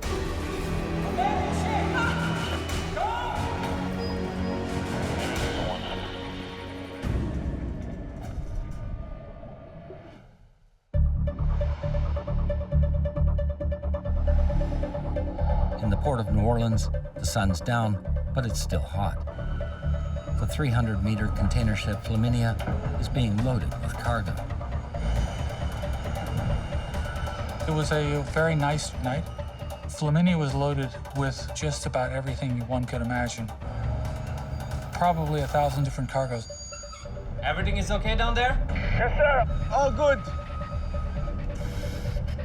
Chief Mate Cesare Ciuta is in charge of the entire loading operation. How many cans going into hold port? 262. Ship's bosun Arnold Nesperos supervises the deck crew. I'm the one who gave the crew their job, their task. It'll take about 12 hours to load before Flaminia heads out to its next port of call. The loading, discharging, that's a big job. We must check all the containers and we make sure that it is stored in the right position. After this, the pool house. Able-bodied seaman Ibrahim Maruk has been with the ship for just 3 months. Working a ship is a very hard job, but you meet a lot of good friends. We treat each other like brothers. We treat the ship like our own home. When fully loaded, Flaminia can carry more than 3,000 containers. Each one is loaded according to its weight, cargo, and final destination. They have a loading plan. Row 1, row 2, row 3 like this. Dangerous goods are sorted by what's safe to go in a cargo hold and what needs to be stowed on deck. If this is dangerous cargo, corrosive or flammable, we put a label. The ship's 8 massive holds are equipped with vertical rails to guide each container into position. It's a system built for speed. It's very fast, very precise. Container cranes are so efficient at moving cargo that what used to take weeks can take hours. When a hold is filled, enormous hatch covers are lowered in place, and more containers are loaded on top. There are at least 5 million containers moving across the world at any one given day. It's very much like a cross between watching a ballet and an assembly line.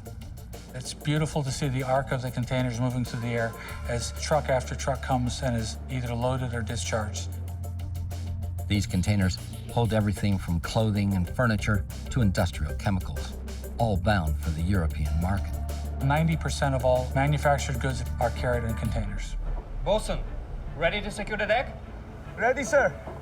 Once everything is loaded, the dock workers secure the last of the containers for the voyage ahead. The next morning, Flaminia heads out to sea. Autopilot engaged, sir. In 15 days, it should make the approximate 10,000-kilometer voyage to the port of Antwerp, Belgium. In addition to 23 officers and crew, Flaminia is also carrying paying passengers. There's an easy way to do things. Get on a plane and fly. Nothing could be more boring to me. Container ships, great fun. You pay them and they'll give you a ride. Johnny Rosen has a ticket to Europe. It's not the fastest way to cross the Atlantic, but he loves it. If you're footloose and fancy-free and don't give a damn, when you get there, you're perfect for a freighter. The best part of it is you can wander around the ship, hang out in the bridge with the officers, with the crew. I would ask a million questions. Does the whole ship? So cool. They're anxious to show off their ship and give you the grand tour. They'll take you down to the bottom of the engine room and all the way to the top. You get to see everything. It's their baby, and they love to show it off. May I? Yeah, sure. Nice. No problem. Chief Mate Cesare Ciuta is second in command on Flaminia. The amazing Mr. Ciuta, hell of a guy. The chief mate is set to go home when they finally reach Antwerp. He had a wife and child in Poland, and he daydreamed about getting back to them.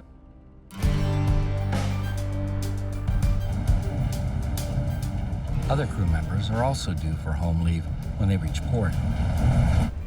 One of them is Seaman Ramon Parcon. He can't wait to see his family. We seldom see each other because he's working for 7 to 9 months on board and go home for 2 months and then leave again. So he is always excited to go home. He told me, "How are you? I will be home next week. I'll see you. I love you." I answered it back with, "I love you too and see you."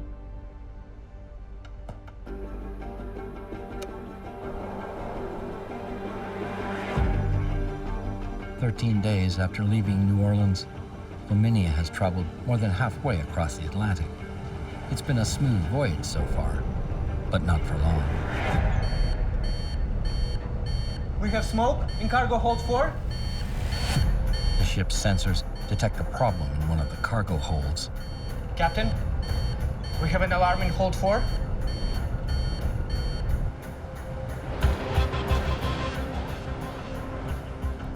In the massive cargo hold below are 262 containers. There's no way to tell which of them set off the alarm.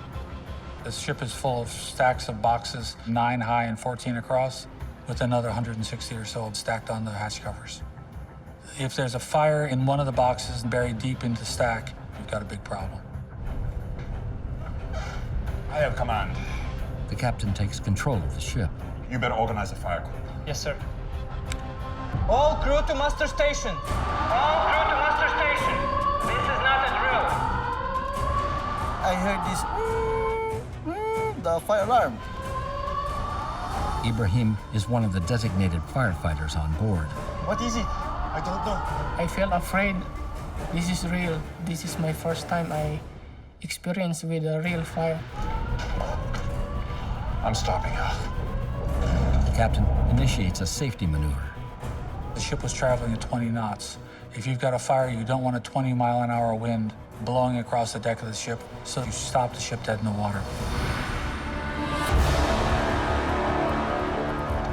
Is there fire? We'll see. In the master station, the crew are assisting me to put on the fire suit. Hoses. Extinguishers. What's going on?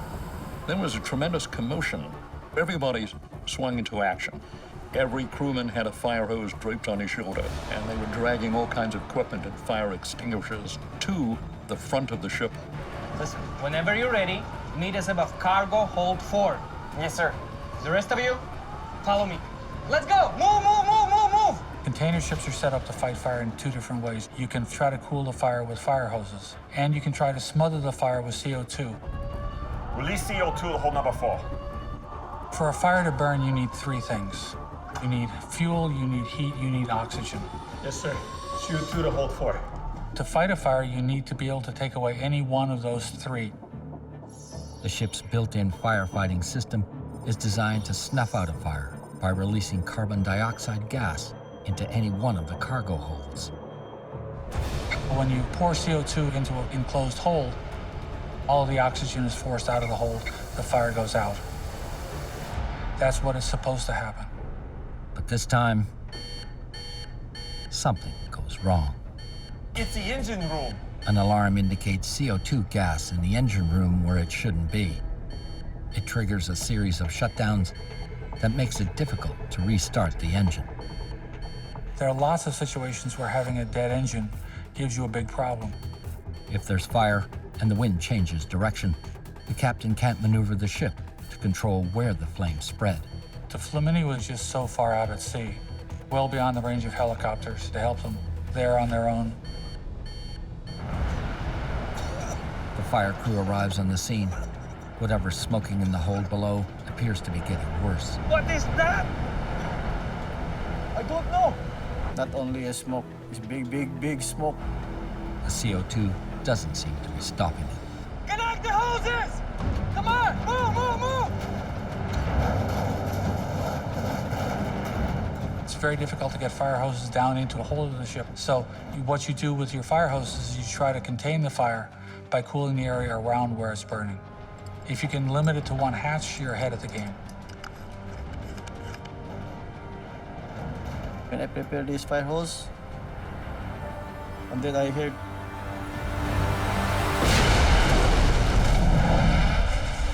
containers blew off the deck just like rockets, and the whole ship shook. A massive fireball erupts from the ship's cargo hold. The captain doesn't know if any of his firefighters are still alive. I was safe in the master station, and I heard one guy shouting, "They are all dead! They are all dead!"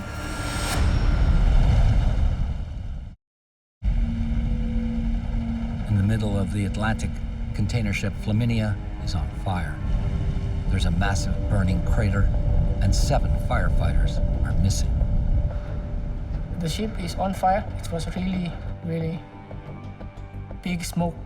This explosion was so intense, the hatch covers were blown off, containers were falling into the ocean.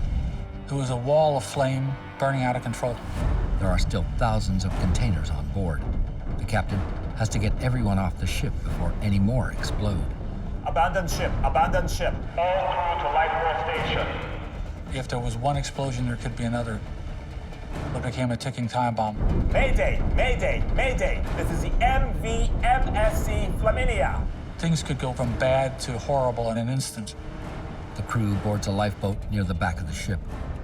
The captain tries to contact his firefighters. Forward station, come in.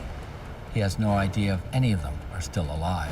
Forward station, please respond. Nobody is replying to the call of the captain.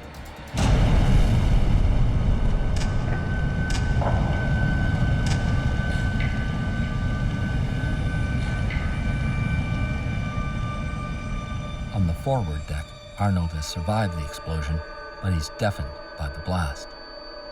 I don't know what happened for me. I only hear woo, like an echo on both sides. Blood coming here. I cannot see everything. Black smoke coming. And then I hear, "Walker, help me! Help me!" And I crawled.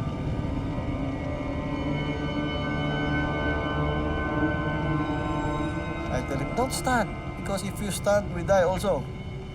The flame here. So we make only crawl, going forward. The survivors found themselves at the forward end of hatch number 4 with an inferno raging a few hundred feet from them. The passageway back was completely blocked by containers that had fallen on deck. They're on their own, trapped on the bow of a burning ship. Through the smoke and haze, Arnold finds 4 of the crewmen, but 2 are still missing. Where's the rest? Seaman Ramon Parcon and the chief mate. The safety of the crew, that is my responsibility. I go back again and look. I shout, "Shipmate! Ramon!" Because I know Parco and shipmate together. Ramon! I saw one crew. Who is this? Who's crew? I cannot identify this crew. Totally fire on his body. Hey! Get the tar! It's the chief mate. He's barely conscious. It's very bad situation. But he's still talking. What? His voice is like an echo. Thank you. Thank you, boss. You find me like that. You find me. We'll get you out! The crew at the other end of the ship finishes boarding the lifeboat Forward station, come in! as the captain makes one last desperate call. Forward station, come in! Boss, Captain is calling. Can you hear me? Over! Boss! Captain shouting, forward station, forward station. I cannot hear because my ear. Forward station, please respond! Captain! It's Bosun! We're injured! They're alive. They know that there are people injured. They're not going to abandon these guys. Lower the embarkation ladder. We're coming to get you. Copy. Let's go. They lower the emergency ladder and prepare to escape. The captain really needed to reach these guys as soon as they could because they didn't know when the next explosion might come. Lower us down. Pull the cable release. They launch the lifeboat into dangerous water. Inside the lifeboat, I looked into the water and I saw lots of containers are floating. There's a minefield, jagged debris that could snag the lifeboat and endanger everyone on board.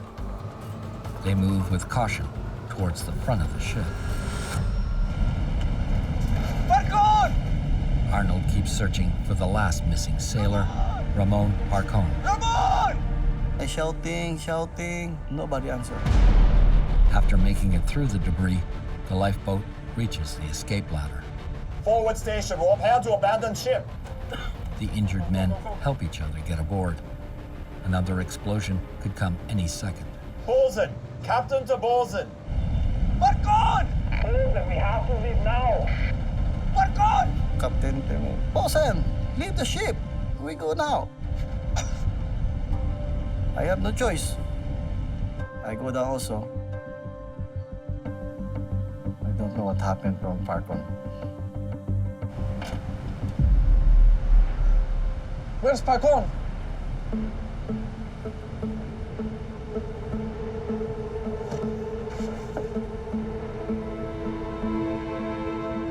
I was really very sad. I can't believe that Parcon is gone. I saw my crew, I saw captain, no speak, some people crying. Only yesterday we are very happy singing and now we are here. I was shocked. They're burned and they have no eyelashes, no eyebrows, no hair. Ceuta was ominously quiet. We knew he was in deep trouble. I am afraid if no one rescue us in 24 hours, half of the crew will die because of their injury.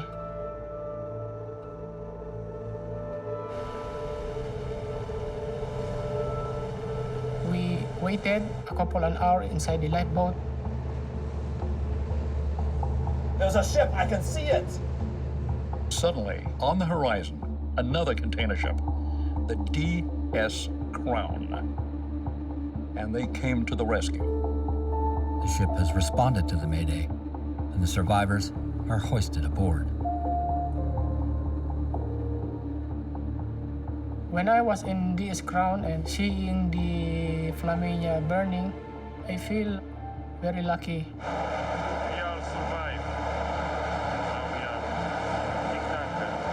This haunting video shot by one of the crew shows how narrow their escape actually was. It'd be absolutely horrifying to see your ship, your home, belching flame and fire.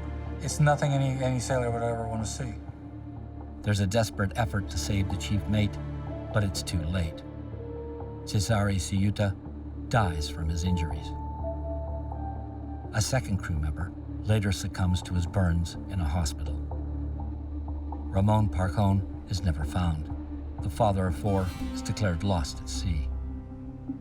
We are very devastated. He's supposed to go home a week after that email. What will we do now? That's the first thing that comes to my mind. What will we do now? 2 days later, Flaminia is still burning in the middle of the Atlantic. And the search for answers has already begun. Because the ship is German-owned, the Federal Bureau of Marine Casualty Investigation takes the case. Lead investigator Harald Erdbeer is in charge. Okay, let's see what we have. It was very important to launch an investigation into the Flaminia case because of the explosion and the fire on board, and people lost their life. Erdbeer is a master mariner and an expert in maritime safety. It's his job to find out what happened and why. Real evidence is a very important part of the investigation. So we were very curious to see the ship. The evidence Harald needs is aboard Flaminia. But the ship is on fire about 1,000 kilometers from land. It's the job of salvage master Chris Baus to save it. Our interest is in saving the vessel and as much cargo as we possibly can. Baus is in charge of the operation. With the fire raging out of control, his team needs to find a way to put it out before the entire ship is lost. We see black smoke coming up, and then we get closer look at where the fire is, and then we start cooling down the vessel. With high-powered hoses, they battle the fire for days, but they can't step aboard until they're sure nothing else will explode. That's always in the back of your mind. You're watching the vessel constantly. You're on high alert all the time.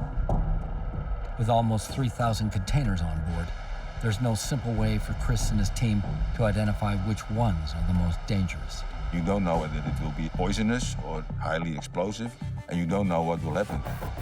There's another danger. The rescue effort could actually jeopardize the ship. The problem with salvage is it's very easy to sink a ship while you're trying to save it. Or you can destabilize the ship by pumping water onto the fire.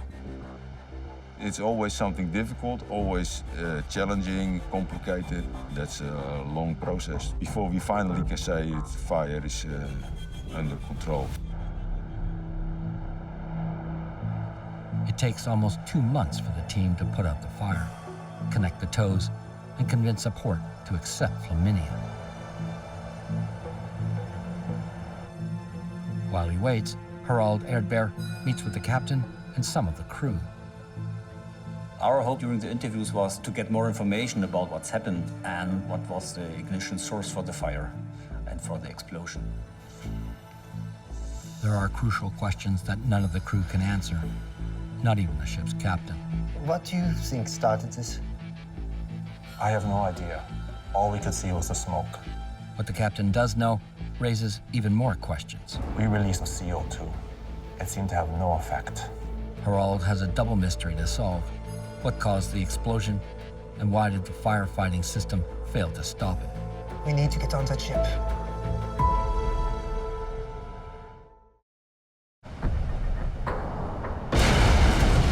Almost 2 months after a deadly explosion on Flaminia, the still smoldering container ship is towed to a port in Wilhelmshaven, Germany. As the ship entered the port, there was a lot of smells from the burnt materials and all the rusty containers. Investigator Harald Erdbeer finally steps aboard the wreckage. How's it looking out there? Everything is completely destroyed. We got a basket from one of the container cranes and we flew over the vessel and made some pictures. I was very impressed about the amount of damages in the cargo hold area. All of the containers were damaged and all the containers were beneath and collapsed. It was a mess. I could see there was no chance to find out any source of the fire or where the explosion starts. Investigators search for evidence on the bridge, which is still intact. All the informations were collected in a computer. Data from the rudder, from the main engine, voice data from the bridge. All this data is backed up on another device known as a voyage data recorder, or VDR. Can you get the VDR, Captain? Yes.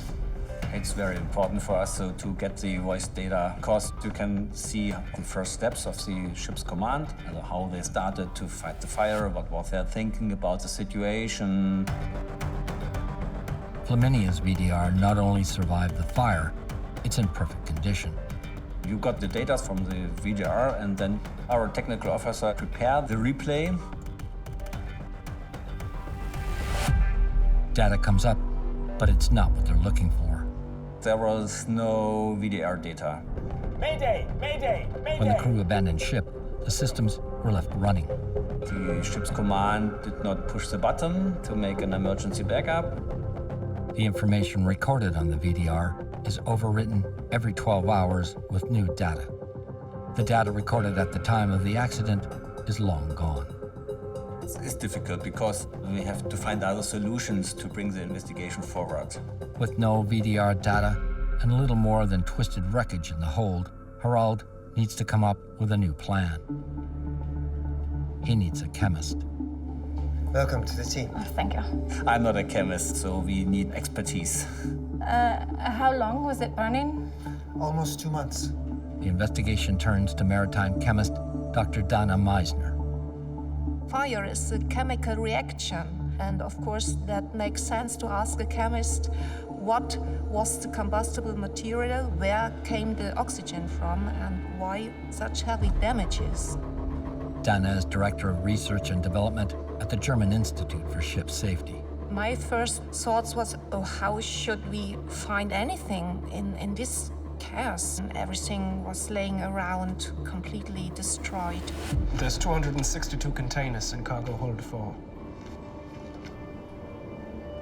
Dana's challenge is to examine the contents of every single container and figure out which one of them could have triggered an explosion so powerful it would blast hundreds of tons of steel and cargo into the air.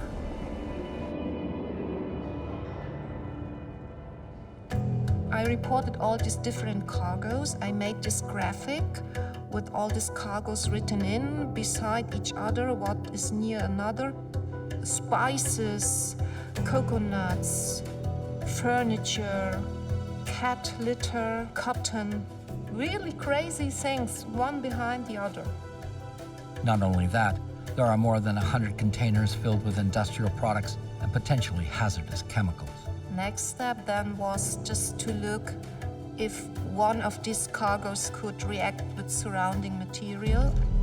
After poring over the long list, Dana zeroes in on a prime suspect, PVC. There are 90 containers filled with PVC powder stowed in and on top of cargo hold 4. It's a common material used in everything from credit cards to clothing. PVC is dangerous if it is heated because it can react with surrounding steel to produce hydrogen gas. And hydrogen gas was an explosive gas.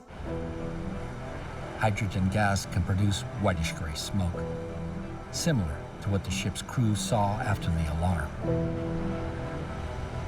So, all this PVC, could it produce enough hydrogen gas to cause a massive explosion? Yes, but Dana thinks she's identified what exploded, but she's convinced the danger started elsewhere. PVC has to be very hot to produce hydrogen gas. PVC will not warm up itself. There must be something else which was very hot to heat up the PVC. The question is, what was it? Aboard the ship, technicians search for clues in Flaminia's smoke detection system. It's also still intact. The smoke alarm is in fact a sniffer. It takes air from each of the cargo holds and observes whether there are particles in the air and will set off an alarm. Whatever triggered the alarm may have left residue inside the system's tubing. It could be exactly what investigators need to crack the case. We have smoke in cargo hold 4. Experts think something in a cargo hold, deep in the belly of Flaminia, heated 90 containers of PVC and made them hot enough to explode. Trace particles of whatever set off the PVC maybe in the tubing of the ship's smoke detection system. They wanted to find if something was sucked out of the cargo hold into these pipes. Technicians find traces of divinyl benzene, or DVB. It's a chemical used in industrial adhesives. This is an indicator that DVB molecules came out of the container and came up onto these pipes. With this new lead, Dana goes back to her chart. There were 3 containers with DVB in these cargo holds. DVB is a very reactive and very hazardous substance which can produce a lot of heat. 3 containers of the reactive chemical are stowed deep in the middle of cargo hold 4, with PVC on both sides. DVB is so dangerous that to make it safe for transport, it's mixed with a chemical stabilizer that stops it from reacting and heating up. There's a distinct amount of stabilizer in this cargo, which under normal conditions works for 60 days. That's plenty of time to complete the voyage. But just 13 days after Flaminia left New Orleans, the DVB had begun its chemical reaction We have smoke in cargo hold 4. and triggered the alarm. What went wrong? The ship explodes here. Harold calls on Dr. Thomas Hofer, an expert in maritime safety. Can he explain why the DVB reacted sooner than it should have? The stabilization is destroyed over time. So the question for the investigation was to find out the original starting point of the chemical reaction. If we trace its route, the journey of these containers really started here in Baton Rouge. From Baton Rouge, the DVB was put into the tank containers and then they transported that to New Orleans. As they track the shipment of these chemicals, they uncover something unexpected. No one was really looking at the temperature in the environment. What we found out was that the chemical was exposed to a temperature of more than 30 degrees Celsius in the harbor. At 30 degrees Celsius, the stabilizer, which stops DVB from heating up, depletes at a faster rate. These containers and their volatile chemicals baked in the hot sun for 10 days. It was so important to know how long the containers have already been on the road before coming on the ship. How much time was left of this shortened period of stabilizer acting. At a temperature of 18 degrees, the stabilizer will last for 60 days. I was interested to know the temperature and to know the duration of temperature to calculate this acting time of the stabilizer. But if the temperature rises to 27 degrees, the stabilizer is reduced to 30 days. So the warmer it gets, the faster the stabilizer runs out. Correct. If there is no more stabilizer in, then this reaction will go on and produce a lot of heat. The hot Louisiana sun could have cut the stabilizer's time in half. But it still should have lasted the entire voyage. Investigators search for any other heat source that could have pushed it over the edge. We started looking at the temperature surrounding the 3 containers. Tomas doesn't have to look far before he spots more trouble inside the cargo hold. You see all these containers, they're heated. We identified that these containers were packed with containers which were warm around them. 10 containers of a chemical that's heated to a molten state for transport. You heat it up to 80, 90 degrees Celsius. And they're not just anywhere in the hold. They're sitting right next to the DVB. So all that heat is going straight into the DVB. Exactly. Investigators have just found the trigger to a bomb. The heat destroys the stabilizer, and the DVB now begins a deadly chain reaction. The reaction would start creating 200 to 350 degrees. The pressure in the tanks would go, and then the very hot white smoke comes out. The continuously building heat turns the entire hold into a giant pressure cooker, possibly hot enough to cause the 90 containers of PVC to produce explosive hydrogen gas. It was very clear that with the heat, something will explode.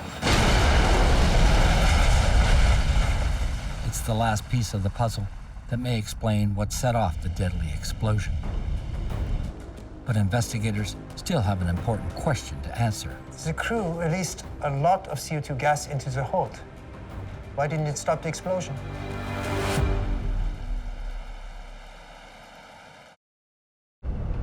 Release CO2 to hold number 4. Stand by. CO2 to hold 4. Investigators have learned that when Flaminia's fire alarm went off, the captain and crew responded immediately, but they don't know what went wrong. We released CO2. It seemed to have no effect. Looking for answers, surveyors returned to Flaminia to test the ship's firefighting system. During their work, they find out that there was a false connection in the CO2 system, the cargo holds. They discover a problem in the installation of the tubing system. While gas was flooding into cargo hold 4, CO2 released. a bad connection triggered a false alarm in the engine room and prevented the crew from restarting the engine. It automatically shuts off the ventilation to the engine room, which kills the boiler. Those two things stop the main engine from being restarted. We're about to lose the main engine. The biggest problem created by the false shutdown was that it was another distraction at a time when there was too much going on. Even though Flaminia had been in operation for more than 10 years, no one knew about the faulty installation. The failure was during the construction of the whole system in the yard.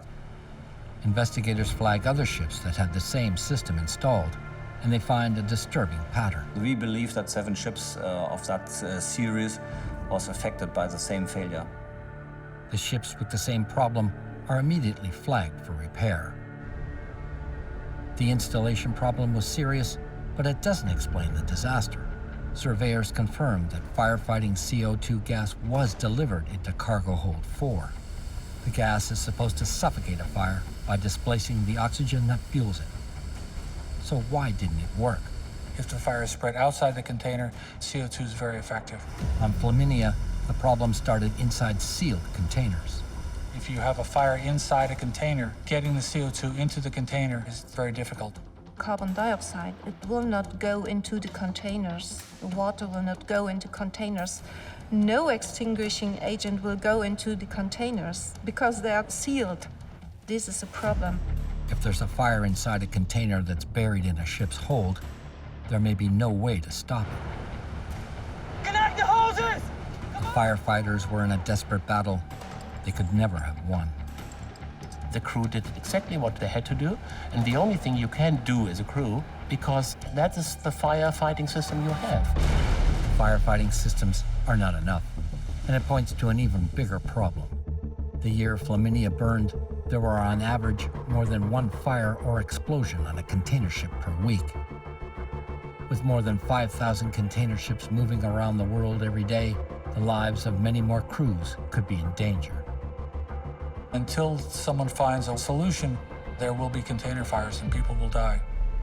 If the dangerous containers had been up on deck, firefighters could have cooled down the area with water and possibly prevented the explosion. But that's not where the containers were. That means this chemical should never have been stored in the hold. Who told to stow it there, and was it good to stow it there? Investigators dig through the original paperwork to find out why a dangerous chemical like DVB was stored deep in the ship's hold. The chemical company has to classify the hazards and had to define storage condition, whether it's on deck, under deck. So we got papers from the industry about the cargoes. The paperwork includes the manufacturer's instructions for handling the DVB. Listen to this. Do not store above heat sources. Store above deck for temperature monitoring. It was not to be exposed to heat, and it was to be loaded on deck so temperature could be monitored. Those are great instructions, but the crew never saw it. The warnings about DVB were listed on tracking documents. Everything is okay down there? Yes, sir. All good. Those warnings seem never to have made it to the ship. Did missing paperwork cost 3 men their lives?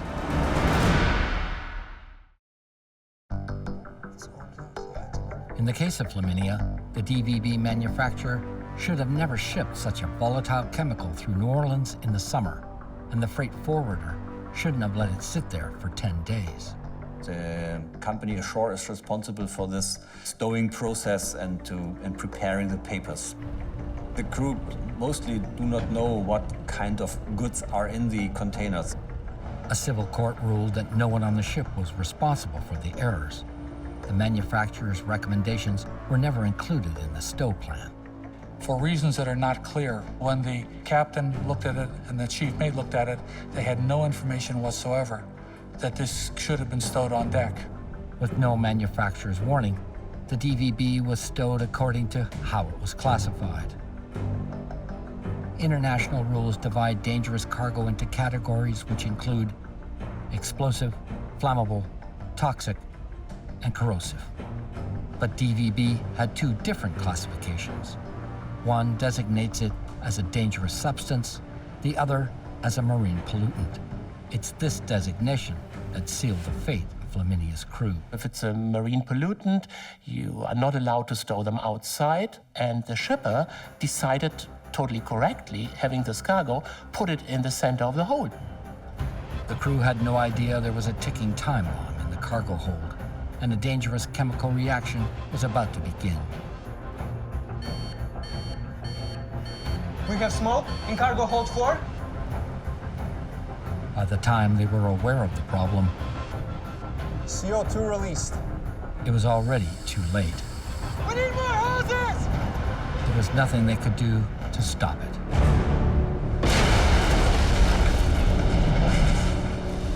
Investigators conclude the explosion was in part the result of a classification which sent the dangerous chemical into the hold. We found out that something is wrong here. We would not have classified this way. This error affects container ships all over the world. It only takes one mislabeled box that has something that will catch fire and spread rapidly out of control to destroy a large ship. Those risks are multiplying as container ships get bigger and bigger. In her days, Flaminia was one of the larger container ships in the world. Compared to a lot of ships these days, she's not that large anymore. To keep up with increasing global demand, some of today's container ships have more than 3 times the capacity of Flaminia. Big solutions often create big problems. The larger the container ship, the more chance that you're going to have a container with a problem because they just have more boxes. And the people who pay the price are the seamen who lose their lives and the ship owners who lose their ships. We need to do something about this. The case goes to the International Maritime Organization to change how DVB is classified for transport. Because of the accident of Flaminia, DVB was put into another hazard class. You have to stow it where the crew can reach it, measure the temperature, because it's so dangerous. Under the new rules, DVB is now labeled in the same category as some forms of TNT. With millions of containers moving across the oceans every day, the new rules are important to save sailors' lives. But there's still more work to be done. The magic of containerization is a nightmare of containerization. The world has so many dangerous chemicals that need to be moved around, and it's just very difficult to make sure that every container is properly labeled and properly handled. The good news is no one is going to make the same mistake that they made in New Orleans. The bad news is that there are lots of other chemicals and there are lots of other mistakes that can be made. The explosion on Flaminia claimed the lives of 3 crew members, including the first officer. First officer has the job of making sure that everyone survives. And he did that. He did a great job, but it cost him his life. Due to his injuries, Arnold Nisperos would never work on a ship again. He's haunted by the loss of his fellow crew. I remember every July what happened to us. Life is very short. It's like a magic, and then all finished. Where's Pacon? For my last crewmates, I hope they are in peace. Their friend Ramon Parcon was never found. So my mom and I flew to Germany to see the Flaminia on our own eyes. His family pays their respects at his final resting place. We cried when we reached Flaminia. The containers were melted. It was burned. We're just thinking that my dad was there. I was hoping that he grow old with us. We could spend time more together. But it did not happen anymore.